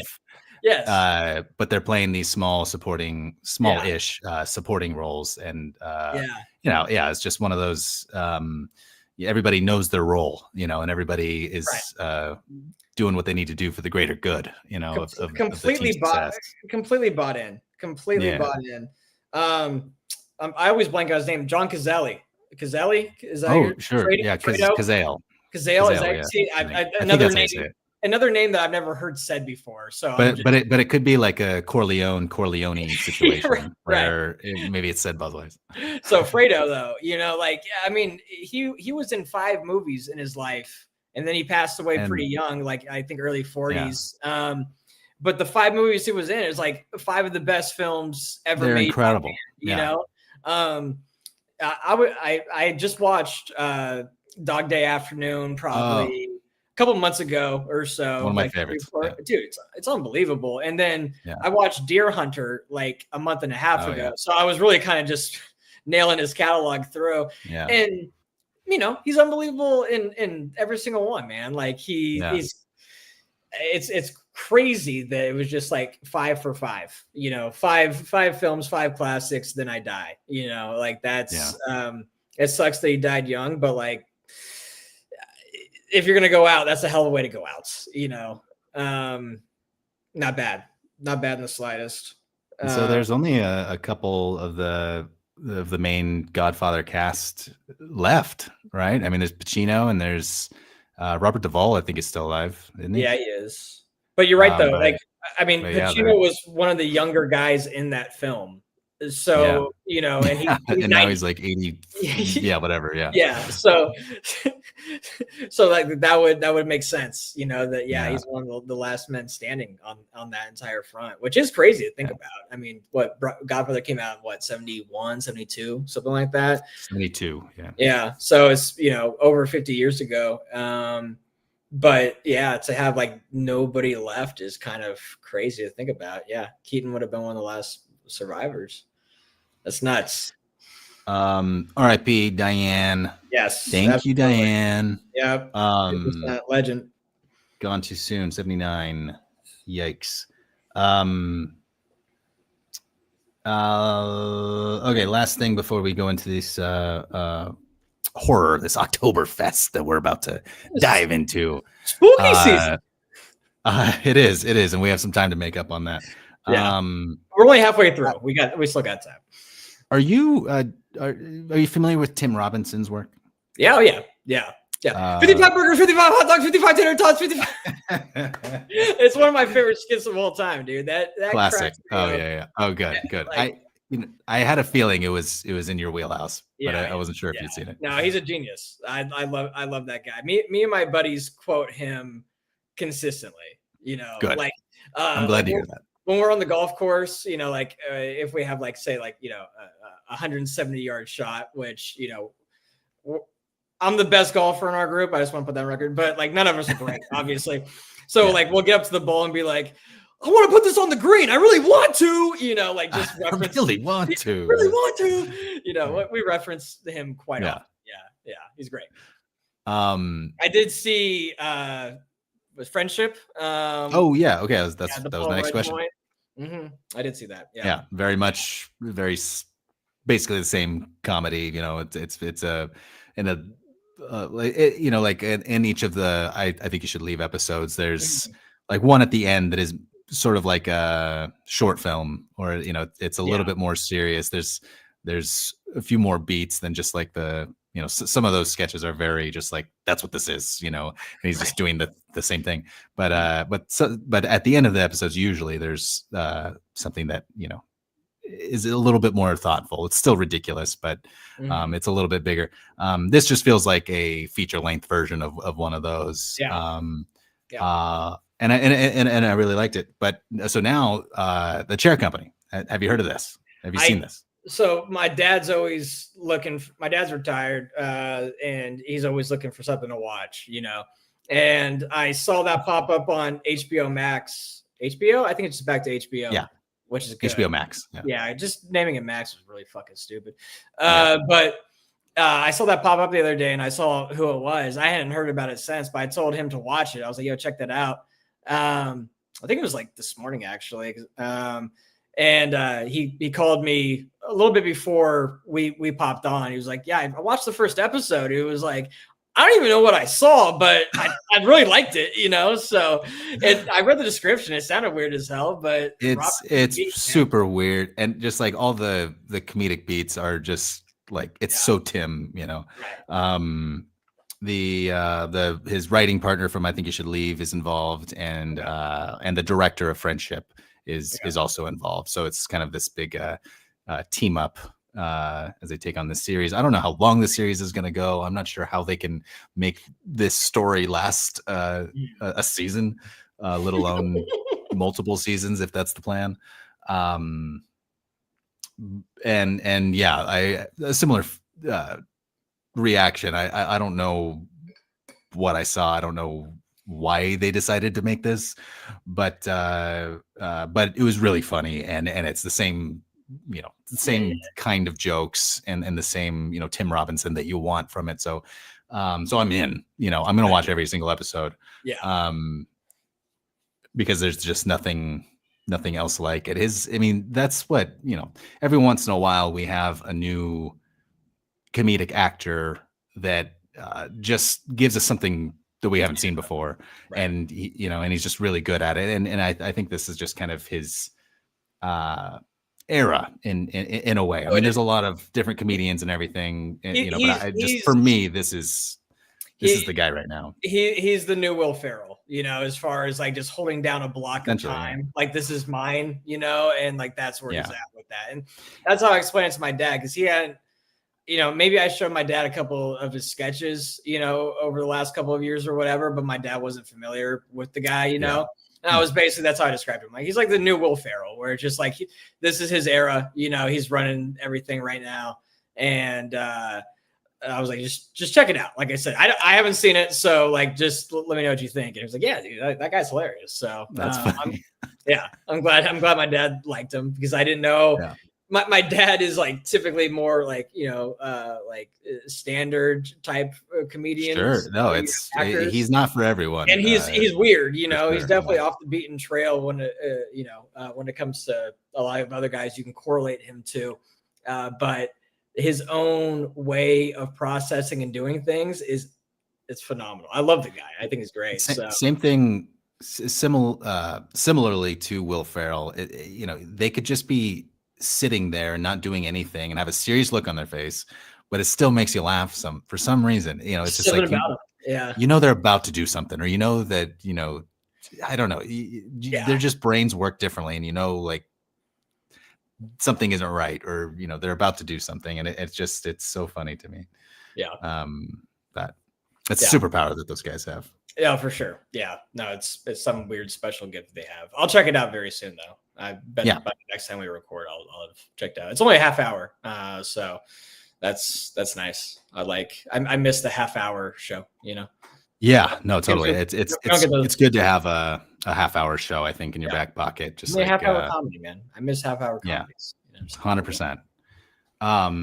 By the way, I watched an episode of Family Matters the other day. Actually, after I watched The Chair Company, I watched an episode of Family Matters. Okay. Because I was like, I don't know. I don't even know why I put it on. I just, just like, I don't know. What it brings back memories, seeing these old sitcoms that I used to watch when I was young. And it wasn't a very good episode, I'll be honest. But I think Family Matters was a big hit at the Decaux household, from what I remember. Oh, for sure. Well, we watched all those shows, all those 90s sitcoms, or most of them anyway. Step by Step and Full. By the way, I learned the other day, Full House, Step by Step, and Family Matters all have the same artist that made the theme song. The same musician made all three of those. And once you look for it, once you hear them back to back, you're like, oh yeah, that's totally. Anyway, shout out to that little dude. Fun fact. Just out here making bangers. Yeah, that's pretty cool. Quick bathroom break. Yeah, do your thing. Stall. Yes, I got this. So anyway, I have a take for everybody. And I'm going to formulate this take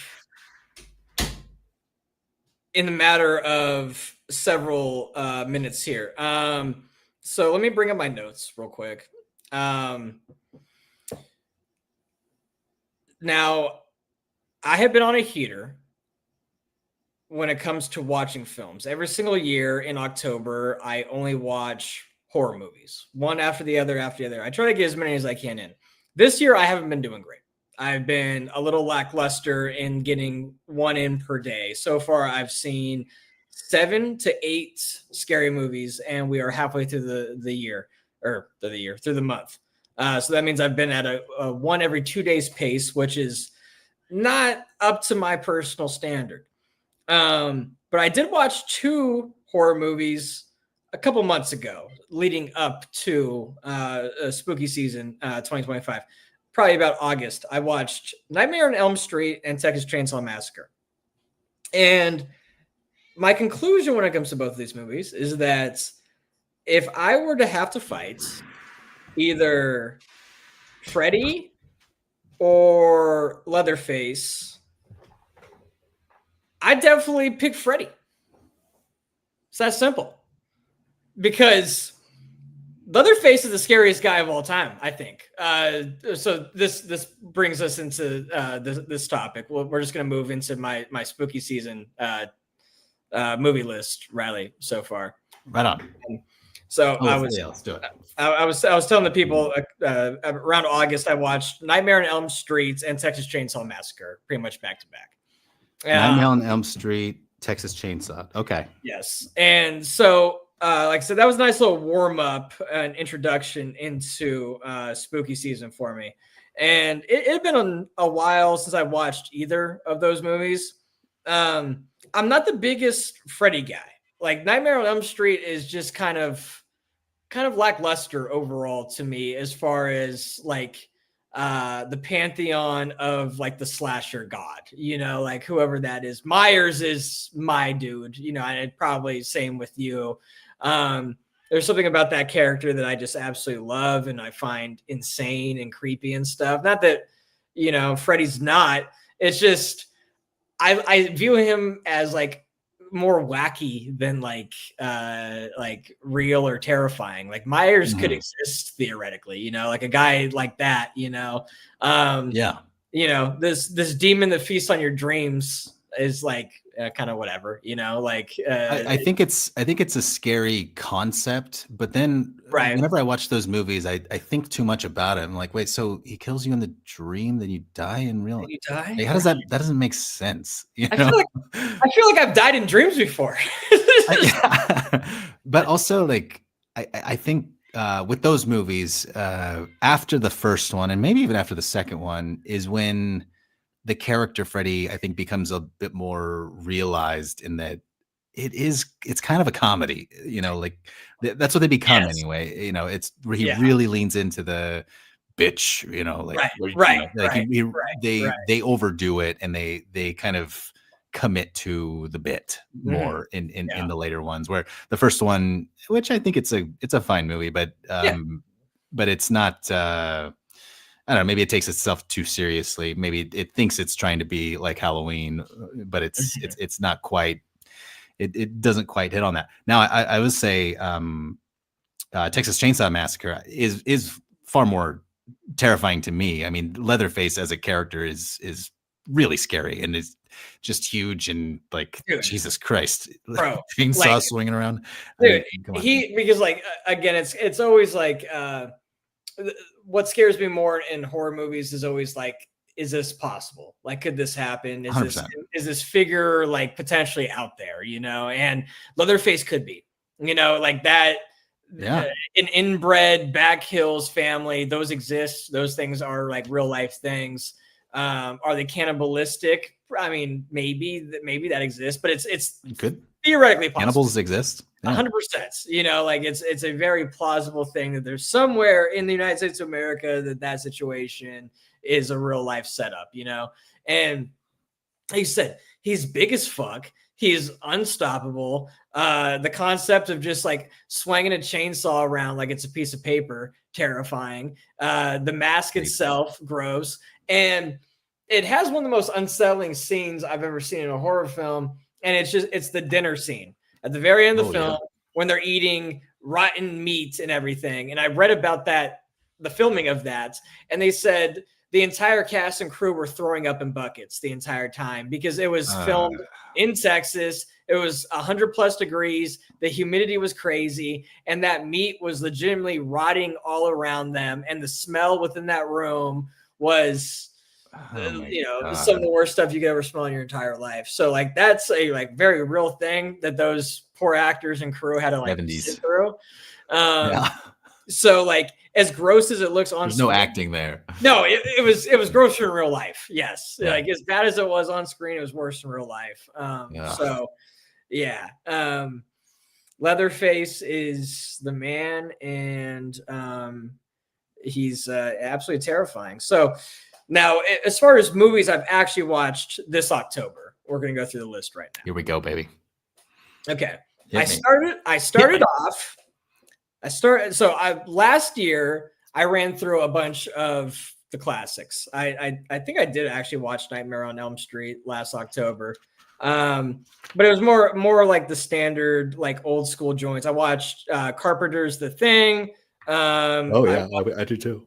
Yeah, it was things up that alley overall. So this year I've gone more recent overall. There's a film or two in here that are a little bit older, but I did It.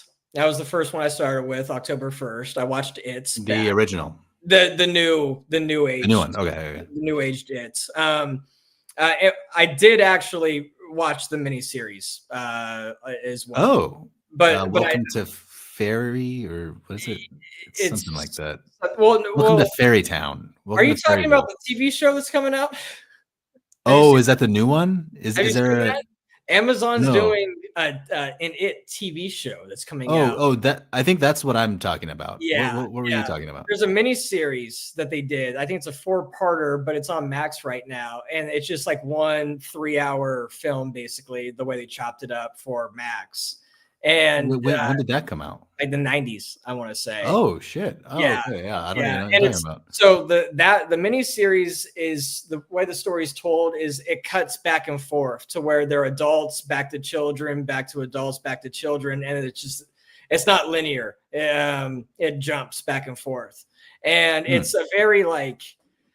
I don't know who ended up making the miniseries. It was for television, obviously, but it was like a PC version almost of it, where they're not showing the blood and gore that like the new aged It films are showing. Like when little homie's arm gets bit off in the sewer, they're not actually showing the arm get ripped off, or him like hobble away with no arm and blood spewing out. It's very made for TV. Yeah, it's still pretty scary at times, and like I can't remember the dude who plays Pennywise, but he does it's almost like watching Jack's Batman or Jack's Joker, where it's more of like a silver screened comic relief, versus the Heath Ledger Joker, which like we've grown accustomed to today, that's kind of how I would describe it.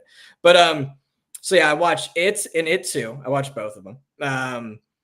Pennywise is overly terrifying in both of them, I would say. So wait, hold on a second. So the old It is the miniseries. Yes. Why? But they're also coming out with a new It TV show on Amazon. Okay. I see. Okay, then this is the Tim Curry Pennywise. This will be the 4th It property that they've put on screen. So this is I just thought this was a movie, but it says miniseries, but it's only crediting each of the actors with 2 episodes.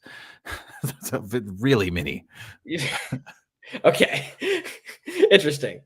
Yeah, it does say miniseries. Yeah. I just saw that yesterday on Amazon. I was like, oh, they're doing another new It. Like, who's asking? But yeah, I've heard about that. Okay, so yeah, so I did watch It and It Too. I think it's, as far as the films we're talking, the modern films. It is a vastly superior film to It Too. It Too kind of sucks. I love Bill Hader. I didn't see It Too.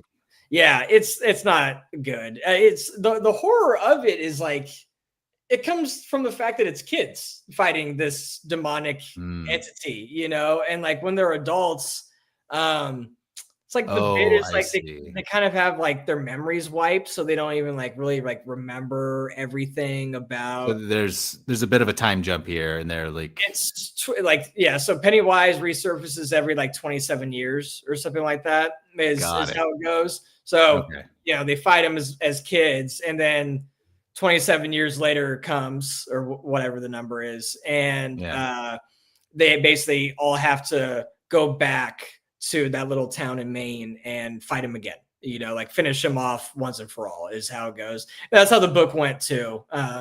Stephen King wrote, you know, it's like a 1,000+ page book, and the first 500 they're kids, and then the last half they're adults going back to fight him again.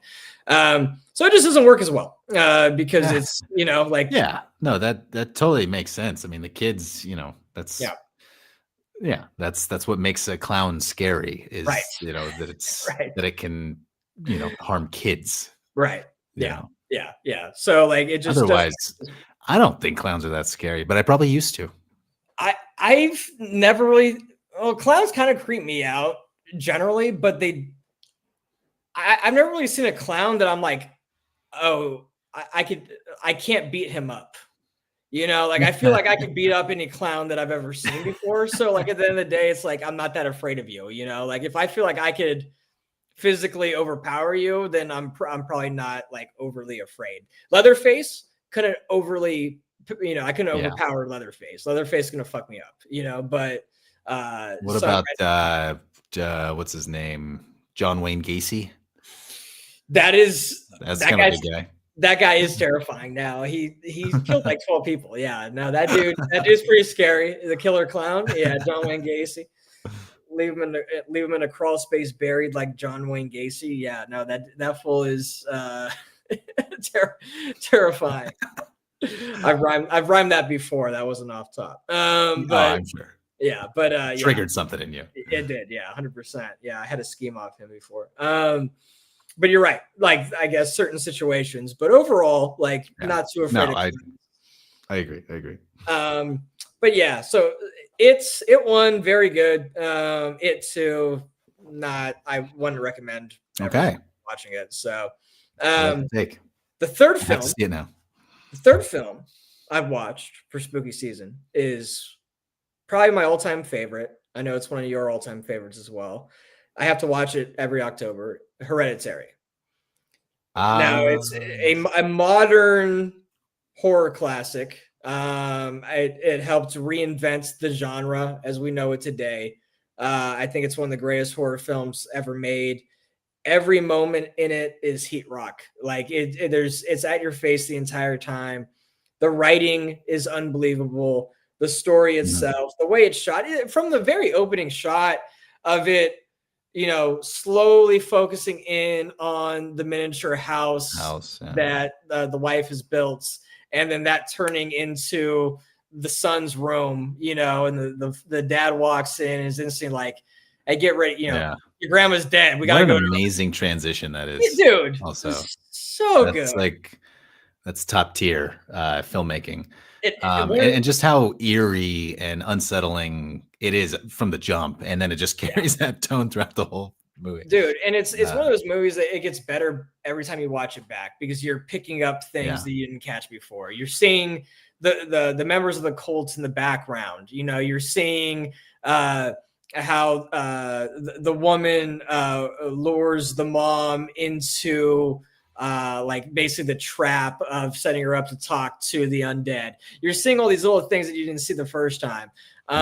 Like the deer in the middle of the road when the daughter gets her head knocked off with the pole. Like there's a marking on that pole when they drive by it the first time that you have never seen. But like all these little things that Ari Aster set up and conducted, it's just perfect filmmaking to me. No, he's a very intelligent filmmaker, very detail oriented. Everything matters, you know, and you know, his movies might not be rewatchable for everybody, but they do get better the more you rewatch them. For the most 100%. Part. Yeah, I mean, dude, it's I like I said, it's truly one of my favorite horrors of all time. It very much reminds me of The Shining as far as the concept goes, where you know this is like it's a horror movie, but it's a thinking man's film at the same time. You know, it's like there's so many little things that you're going to catch the second or third or fourth time around. And it's the last 30 minutes of Hereditary are like, you know, some of the biggest like crescendo that you will ever see in your entire life, just at your face the entire time.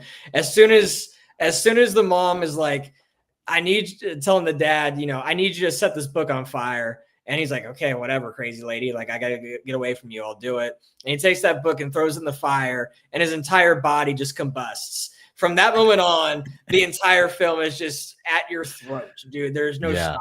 It's just raw, and that's extremely fun. Yeah, that's such a big, bold, film in general. But yeah, just that big, and that's his first film. Ariat, right? Yeah, it was. What a swing that is, and just like how expertly done it is. Did that come before Midsommar or Midsommar, however you pronounce it? I believe that was the second. Yeah. Okay. So then, I mean, like to come out with that. Myself. Did you ever see his short? The one about the dad, and, the infamous Ari Aster short. I have not seen it, but I have heard. I've seen it. It's insane. And so for people that don't know, Ari Aster had a short before he, like everybody does, you have your like signature short before you get to make a feature. And his short, I cannot remember the name of it, but it was about a son who is sexually harassing his own father. And it's kind of set up in a way where you think the dad is sexually harassing the son. You're like, this is fucked. But then you find out that it's the son doing it to the father. And it's a very, very strange little tale. I'm not going to say it's not good, because it is pretty good. And but it's just like the weirdest subject matter you can come across, basically. That's it. The strange thing about the Johnsons. Yes. It's very weird. Very, very weird. 29 minutes. Yeah, I'll watch it eventually. I mean, you don't have to. It's not like it's. Yeah. But it's, I know. But I'm just a big fan of the guy, and I'm sure I would find something that I would like in it. I mean, I like the ambition there, and and just weird stuff in general is. I mean, it's done well, and it's weird as all hell, right? But it's pretty good though. Like I said, like it's there's merit to it in a very strange, unorthodox way. But it kind of sets the tone for everything Ari Aster does afterwards, especially like he deals with a lot of family trauma in his stories. I mean, definitely. Hereditary is like, like the best example of that. But Beau is Afraid as well, obviously, and like the way he's dealing with his mother's fallout and all that. Like there's consistent themes within that in the stories. And this What's Wrong with the Johnsons, or whatever it was called, is like, kind of setting that tone for the rest of his catalog down the road.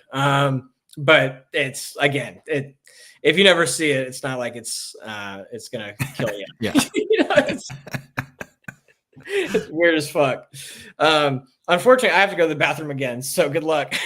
All right, we just keep trading off with each other like this. So quick NFL update here. Our Thursday night game just ended, and I wasn't watching it, but it looks like the Bengals won. Sorry, Rodgers, not this time, pal. All right, let's see if I can do Macbeth again. Here we go. To be or not to be, that is the question. Whether 'tis nobler in the mind to suffer the slings and arrows of outrageous fortune, or to take arms against the sea of trouble, and by opposing in them, to die, to sleep no more. I fucked up already. Look at this. I'm getting worse. It's getting late. I'm gonna take the screen back. One, it's getting late. Okay, so I can't be faulted for that.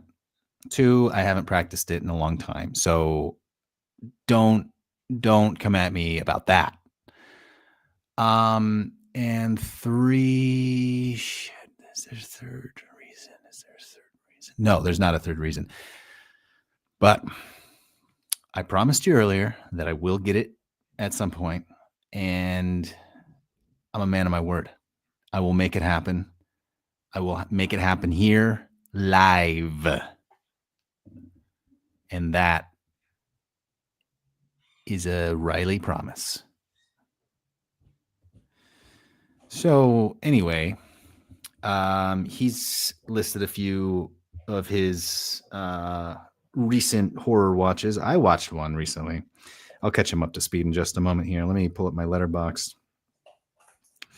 Yeah, I watched one recently, and it's more of a thriller than horror.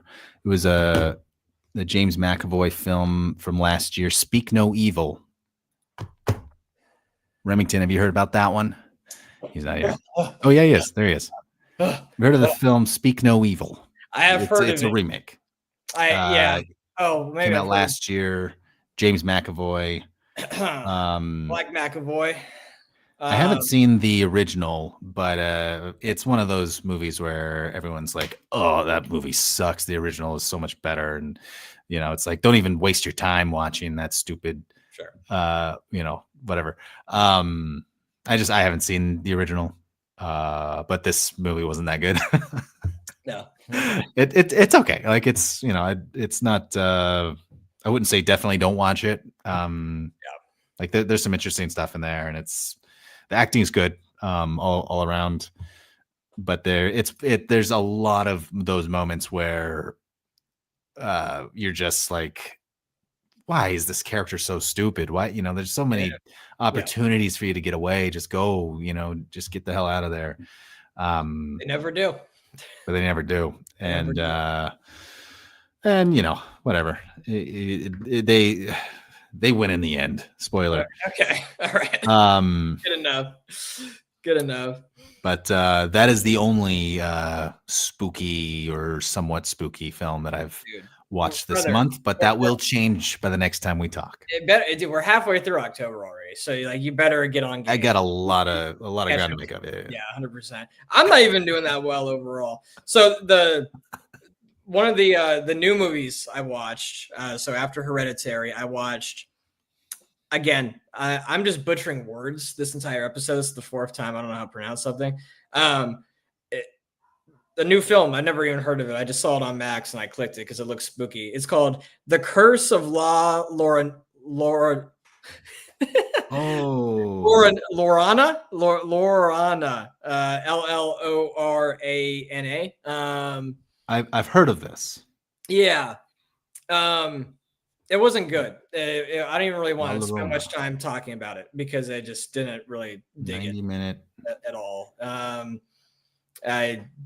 Oh boy, yeah. Letterboxd has it like the average rating, like all the users, their average rating, a 1.9.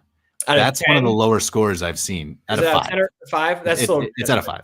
Okay. But still, like on average, it's a 1.9. That means it's getting a lot of ones. It was a very poor film. I like the general concept of it. It maybe could have been cool if it was in the right hands. I don't know who directed. I don't know really any of it. It was bad. It was just bad all the way around.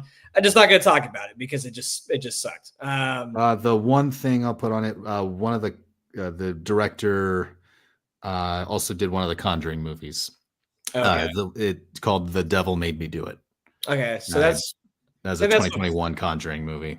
I think that's the fourth Conjuring, like with the Conjuring title anyway. Yeah, it wasn't good. It was bad. So we're just gonna move on. I watched Children of the Corn after. Haven't seen that. Another Stephen King, yeah. Yeah. It is. Yes, definitely.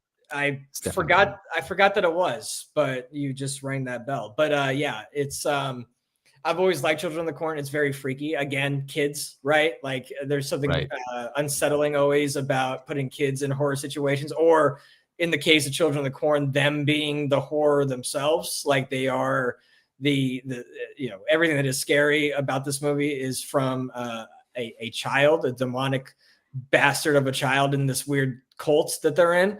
I'm sure if you're watching this, you've seen Children of the Corn, like Children of the Corn. Yeah, that's weird that you haven't seen that one. But it's children scare me. It probably would scare me. It's freaky. Yeah, no, it's weird. It's freaky. Yeah, they have like a general concept of like once you turn 19, you have to basically be like banished. You're too old for to be a child of the corn. And it deals with like demonic entities and these God, not even gods, but these things that they pray to, and then this poor couple who ends up breaking down, within their vicinity property, basically, and it's a very good film. It's weird, creepy, and I'm a big fan of it. I hadn't seen it for a good 10 years though. It's been a long time since I've seen it, so it's nice to kind of revisit Children of the Corn. And then after that, again, kind of with like the newer horror films, Children of the Corn was not that, but I watched the first Conjuring, as we've mentioned Conjuring a couple of times. I watched the first one, and I absolutely love that movie. It's very weird. It's Amityville, has their own franchise based off the Amityville horrors or whatever it's called, which is all based around, supposedly true events. Obviously, there is a lot of description and like even court lawsuits a bit based about like what actually happened with that. I do know the family that lived in that house. And the people that wrote the initial book about Amityville, like they sold like 10 million copies of that book. Like, they made a killing off of that idea, that story, that concept. And then obviously it launched 2 different franchises, and The Conjuring is like the most recent one to really kind of run with that concept. The 2 real main characters are this husband and wife combo. The wife is clairvoyance, and the husband is just, a demon hunter, basically, like just down with the shits. I don't even know how to describe him, but it's a very cool movie. It's, again, there's 5 daughters that live in this house with the 2 parents. So like, again, kids, right? Like we've been on this consistent theme of like every single movie I've been watching is like kids getting like either on the scary end, or they become demonic, or they get their heads knocked off in the case of Hereditary. But it's just a very strong film overall, and it's set up so many things within just that very first film. It sets up the Annabelle character, which, that doll ends up having at least one movie of her own. I think it was just one. Yeah. But she was in, multiple other ones as well, at least as like a background character, just like in a shot. So that was a spin-off of The Conjuring? So The Conjuring basically what that is? It basically opened the very beginning of the very first Conjuring opens up with the Annabelle doll. And it's just these 2 I guess I didn't put that together. I haven't seen the Annabelle movie, but I remember the poster. I remember it coming out. Right. Yeah. So it's like she's like a figure like right away, basically, in the very first Conjuring. And then she ends up coming back up a little bit at the end of the first film. And so like they set her up, she's not like the villain, but she's, like a sub villain of the film. And then I watched The Conjuring 2 afterwards. And that is the most recent horror movie I watched, which was The Night Before Last. And The Conjuring 2 is not nearly as good as The Conjuring 1. Conjuring 2 is set in London, I believe it was, some United Kingdom city, and based around another family that lives in a house that is, filled with demons. And that married couple, again, has to go and like save the day, essentially, again. And Annabelle is only really seen for a second or 2 in the background. This couple, these demon hunting couple, has this like bedroom basically in their house that has all these artifacts that were once like demon possessed.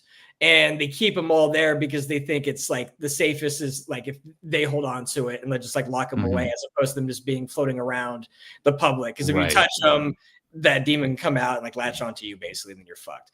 But they have Annabelle like locked away in her own like little safe basically, because they know how fucked up she is, so they keep her kind of tucked away.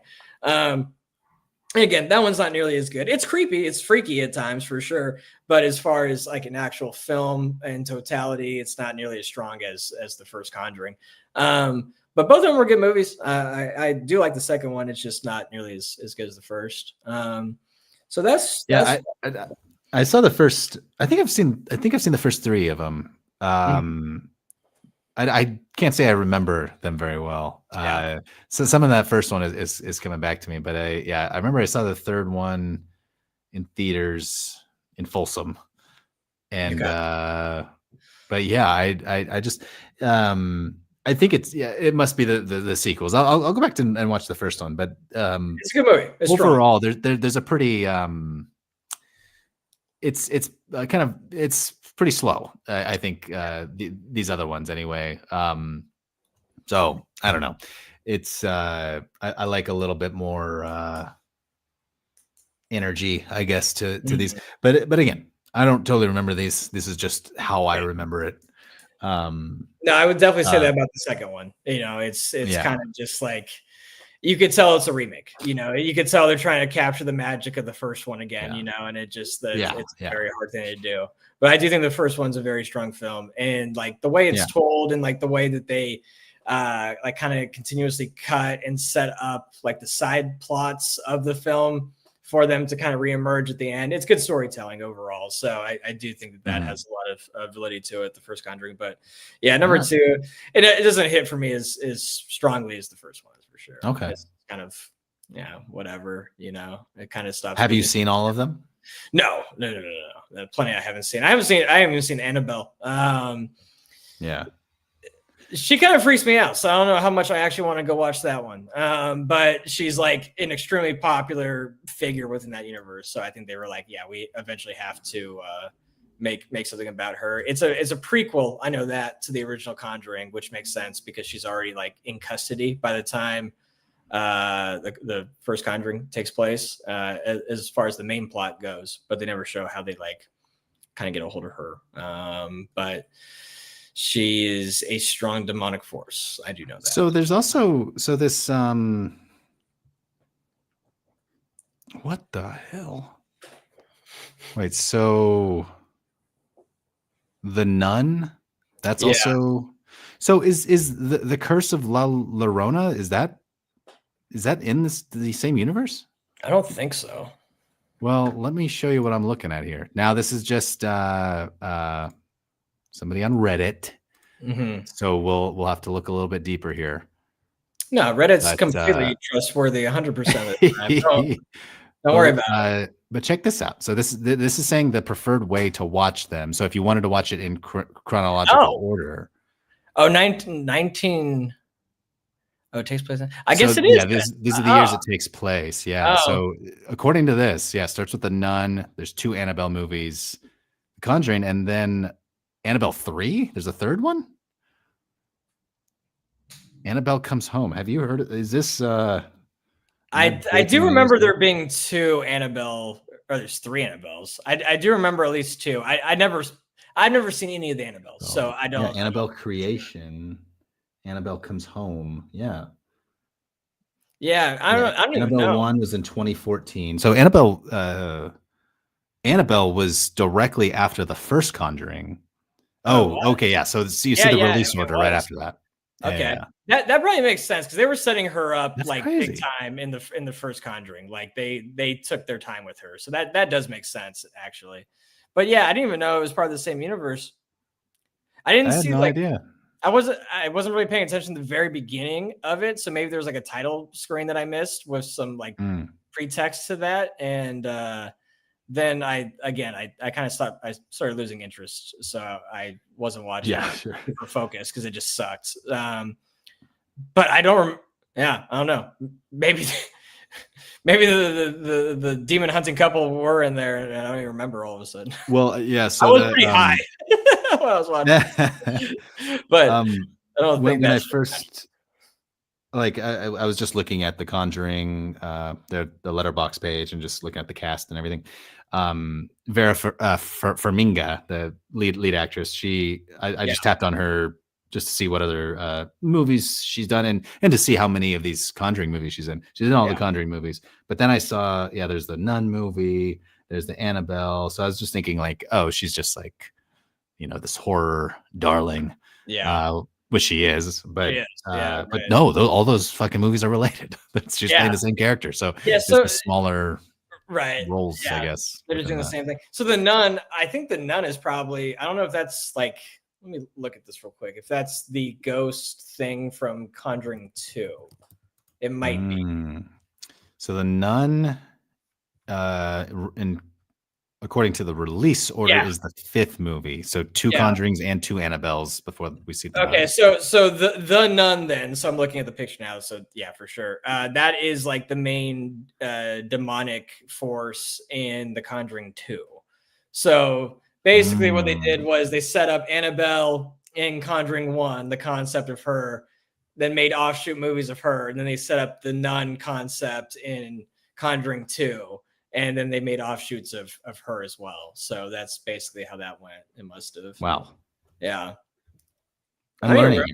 I don't remember them even calling her the Nun in The Conjuring too. But Oh no, it's the Nun. yeah, you're right. I don't think that's how it. She had like the demon itself had its own name that I can't. It was probably Sister Demonic. Yes, Sister systemonic. It was initially the spirit at first was passing itself off as a guy named Bill, and it was just like, yeah, my name's Bill. This is my house. Get out, shit like that. But they're like, my name's Bill. I like to kill. Yeah, they're like, it's not even Kill Bill. It's not even that. It's the Nun. It's like, all right, I guess. But yeah. So overall, not the strongest spooky season I've ever had. I've seen a fair amount of duds so far. So I've been taking some different swings than I normally do. I do eventually have to watch the original Halloween, probably like on Halloween. Classic. Oh yeah. Maybe the day before, but I do it every year. It's probably my favorite horror movie of all time, or top 3, 4, somewhere in there. Yeah. It almost brings me peace in a very strange way. Something about that movie, man. I love its music. I love everything about it. I agree. Yeah, I love the like it's shot on film, and just like the graininess of just the way the camera moves, and just like the whole. I love the daytime scenes in that movie. Like, yeah, it's mainly a daytime horror. Like obviously, like the ending there is not, but like. A lot of the main scenes that I think about when I think of that movie are set in day, Yeah, because he's just a guy walking around in the day waiting to he's just a dude at night. He's a dude chilling in a mask, at least in the first film. It's later he becomes like a crazy, I don't even know what he becomes, but like at the beginning he's just like a dude out of an insane asylum, like that's really all. Yeah, exactly. That's the story. Yeah.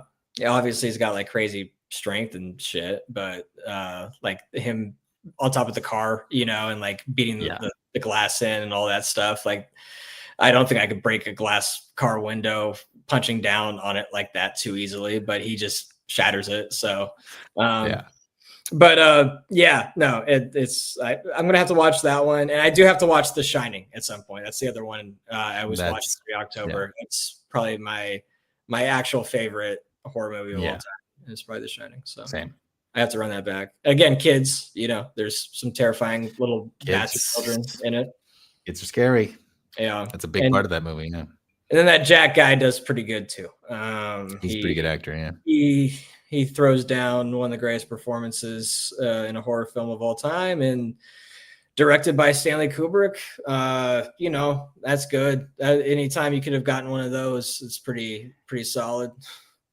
Not bad, man. Not bad. I had my sunglasses. That did my. I always think it's crazy to think about that. Like Kubrick at the height of his powers, like I want to do a horror movie.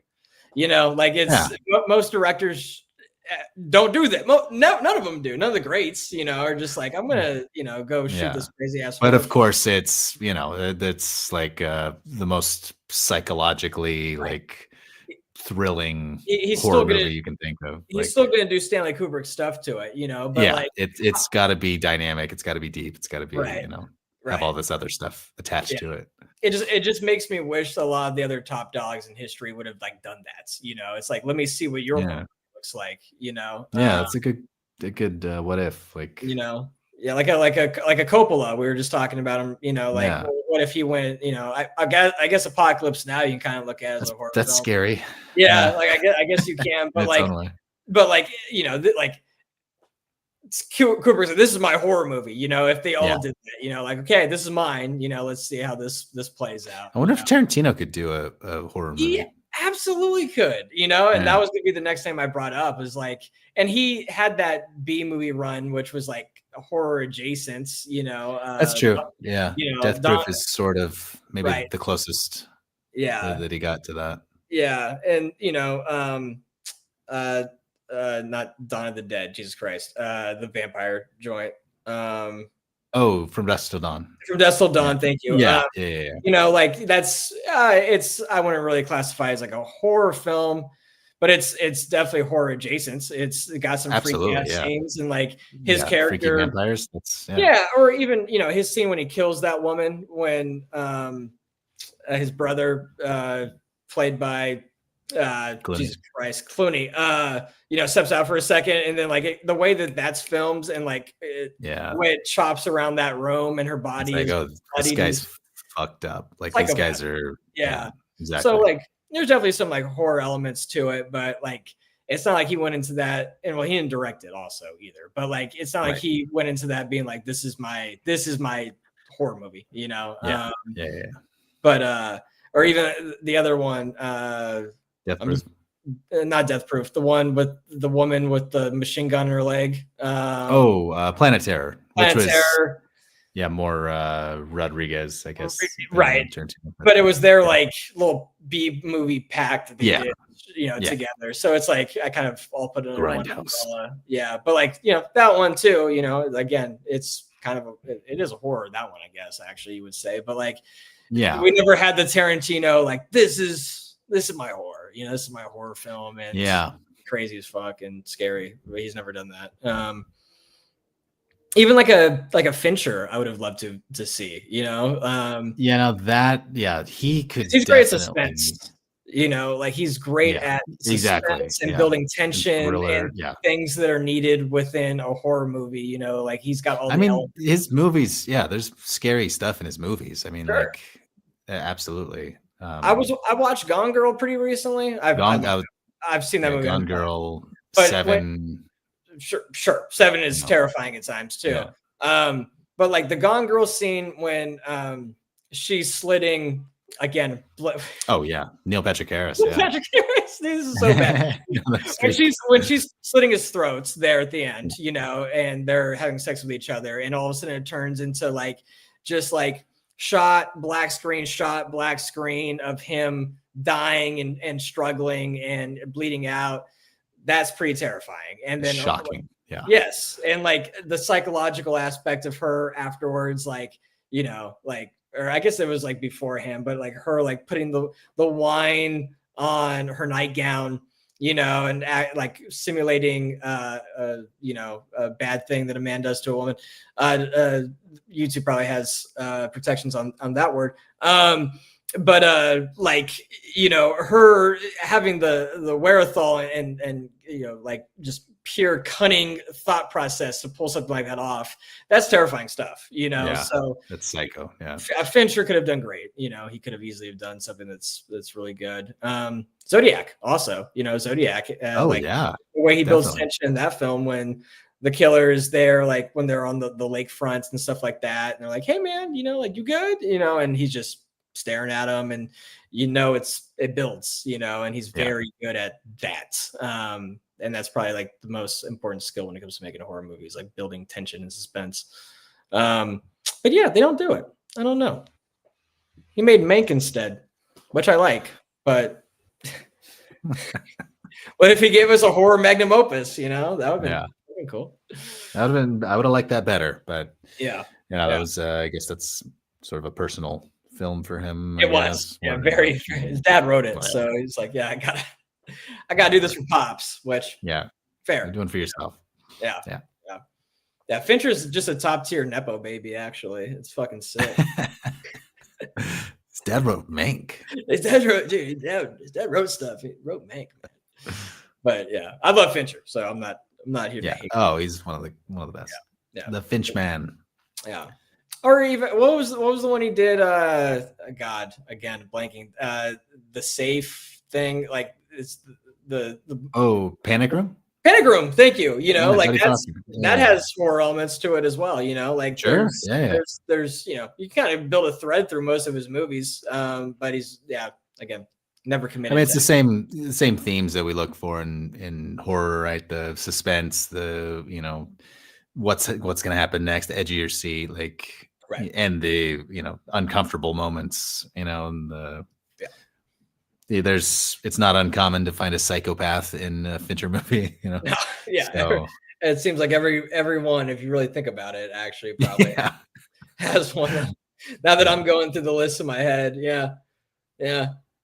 The girl with the dragon tattoo. Oh yeah. A lot of weirdos in that one.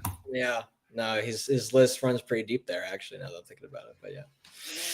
So, what else do we got? Were we going to discuss parameters of the horror villain draft? Yeah, so that's maybe where we should end. Yeah. What so we'll just keep it open, and this is the scariest movie characters draft. Yes. Scariest what's the best way to say this? Scariest movie characters Fight Club draft. Yeah. So this is a Fight Club, and we have to keep that. At the end of the day, we're not drafting just the scariest villains of all time. We are drafting the scariest villains that could beat up other people's scariest villains. Like that is the objective here. That is the concept. Trying to build a team. Fight team. Yeah. And we could easily do 5 rounds, right? Like I think the other drafts that we've done in the past years back, they were 5 rounds. And me, you, and Spencer, we could easily, it'll only be 15 characters. So like, I think that's a very easy thing to pass. I'll talk to him about that, and we'll try to schedule it soon. That'll hopefully be the next thing we do. It should be. Yeah, so that's pretty open. So it's not necessarily glued to horror movies. Right? It doesn't have to be. But so like a couple examples I want to throw out, and I don't want to like burn these picks, but we do need parameters. Well, can you pick one that you? Well, let's say like I'm gonna burn a couple here. Like I'm just gonna throw them out. Right. It because like we need established rules. At the end of the day. Sure, so like I do need to at least put this in the ether. It doesn't mean that I'm not going to get these guys possibly, but like the criteria needs to be established. Is what I'm trying to say. So the one that like I instantly came to mind for me, and it's not a horror film, but you can kind of look at it like a horror film if you really want to, is Anton Chigurh. I had a feeling you were going to say him. Right. So like, again, No Country for Old Men's not like your classic horror movie, obviously, but it is a creepy film in the sense that like there's no music in it. The sound is only the natural sounds that you get from every single situation that's going on. And Anton Chigurh could easily be a Freddy or a Jason or a Myers. Like he's right there within that pantheon. The boogeyman. He is he's a Baba Yaga. But Wick would not be in this category because he's not a villain. Like you need to be the bad guy in your shits. So. And with him, it's just like don't fuck with him and he won't bother you, kind of thing. Where Anton Chigurh, it don't matter. If you look at him wrong, or you're just in his way, or it doesn't matter. Like he just might kill you. If you unluckily come across him. And even if you're just living your life, it really doesn't matter for Anton. Yeah. So like that's the difference. So that's something that I wanted to establish. Something like him, is like, I think would very much be on the table. And he is terrifying, like every scene that he comes, every scene, but like obviously the one that like stands out to most people is the gas station scene when he's making the old man flip the coin. Like that is a terrifying presence and delivery and line readings and everything involved with it. It's horrifying. So Yeah, I remember like when we did the podcast back in the day on No Country. I remember saying that like my biggest fear is the random, like either just like walk across the street and getting hit by a car, or like a psychopath walks up on you, and that's what Anton Chigurh is. He's the random. There's just nothing you can do about it.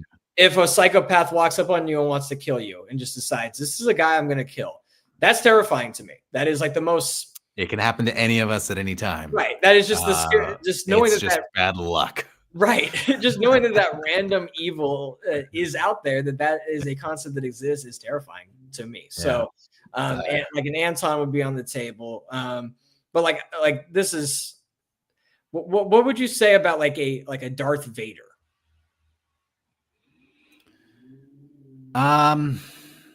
Great villain. Is he scary? Right. He is, but it's kind of the same thing you were talking about, like what horror movies are scarier when they're realistic. Right. There's nothing realistic about Darth Vader. No business being in our world. Like that doesn't exist. Like that's Freddy Krueger as far as I'm concerned. Right. Who is scary in his own right, but is he the scariest? I don't know, but you might want him in a fight. Well, so that's what I was thinking. I was like, he's OP in like the Fight Club situation. Like, no, maybe not completely OP considering a lot of other characters that could be chosen to offset that. But like, I would veto it. Like if that's somebody, what I'm thinking too, because it's kind of a slippery slope. Because now you're opening up Marvel and DC. Then it's like, okay, well, you're gonna win if you have Thanos. Yeah, exactly. Like, well, Thanos is kind of scary, but like I would. I was so sad what he did to the Hulk. He's very terrifying. But yeah, I wouldn't like. I'd veto that. I'd veto Thanos, and I would veto Darth Vader as well. So that's what those. I kind of wanted to draw a line of separation between like the Chigurh and the Darth Vader situation. So, but then Freddy Krueger.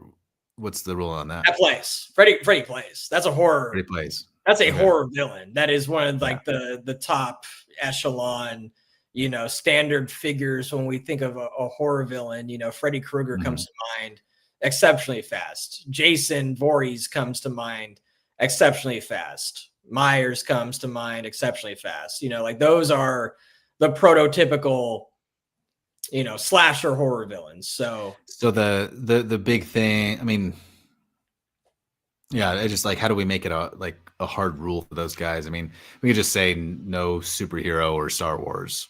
Yeah, that's pretty easy actually. That covers a lot, and maybe that's all it needs to be. I mean, is there another example of somebody that you wouldn't accept?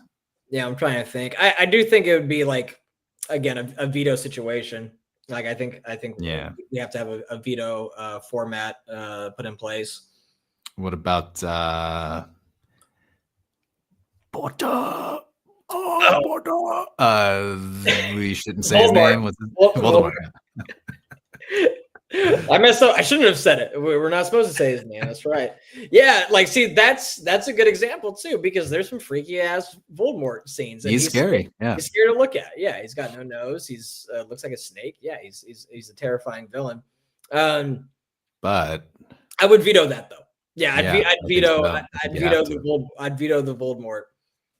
So am I just okay? So now the question becomes: am I just making this rule to get Anton Chigurh into this draft? Because now that like we're like walking through, like I'm like, okay, who else would actually play there then?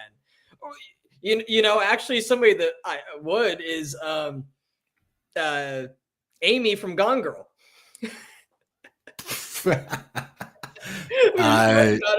like she would, yeah. She's kind of a horror villain. I don't know how good of an actual. Oh, sure, yeah. I mean, she killed a man, obviously, but she got the drop on him, and like, she's very smart and very methodical. Yeah. If you were to draft if you were drafting your general for the team, you're like, okay, so like I'm kind of throwing this pick away as far as like the actual fighting goes, but she's gonna be like, my field general out there and come up with my plan of attack. That might be a good pick, actually. Should we and maybe this is a little too much, but should we have a coach categories? Like have like positions almost, and then like one wild card that can be anybody, or like Kind of. I mean, we like it could even be separated into like decades or something, you know, and then once you pick that category or whatever, then that category is at the table. It gets kind a of little, thing. gets a little, If that makes sense. it gets a little tough. I like the idea of it. And it's definitely something that we can take forward for other drafts for sure.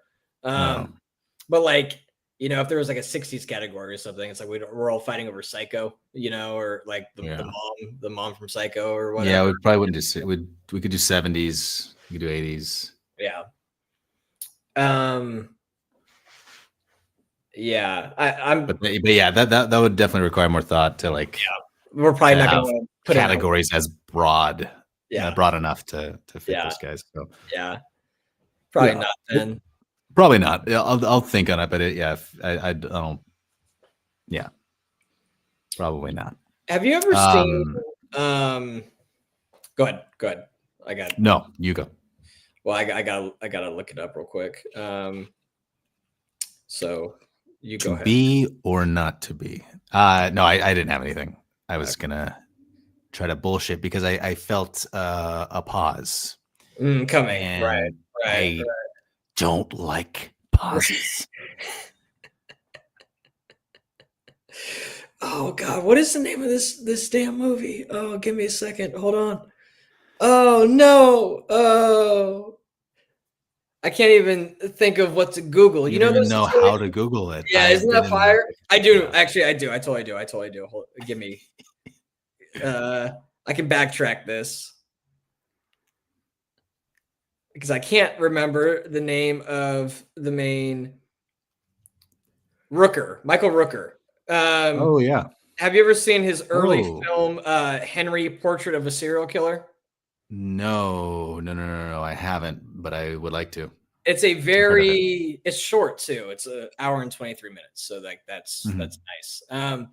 But it's it's a very gritty, like guerrilla style kind of film. And it's his character and like one of his best friends, like roommates, basically becomes who that guy has a very weird relationship with his own sister, which is very strange. But the Rooker character kills some people and like starts living with this guy, and then like they start like murdering people with each other, and like it just becomes like a thing. Jesus. And it's like some like really gruesome shots of women killed and stuff like that. Like it's pretty heinous at times. Again, very guerrilla, very just strange, and for an 80s movie it's almost like kind of surreal that they got away with it because 80s were such like a PC time in movie, you know, culture and everything, and this is one of the more like just gritty hardcore horror movies I've ever seen. So I'm like, damn, they got away with that in 86. That's kind of crazy.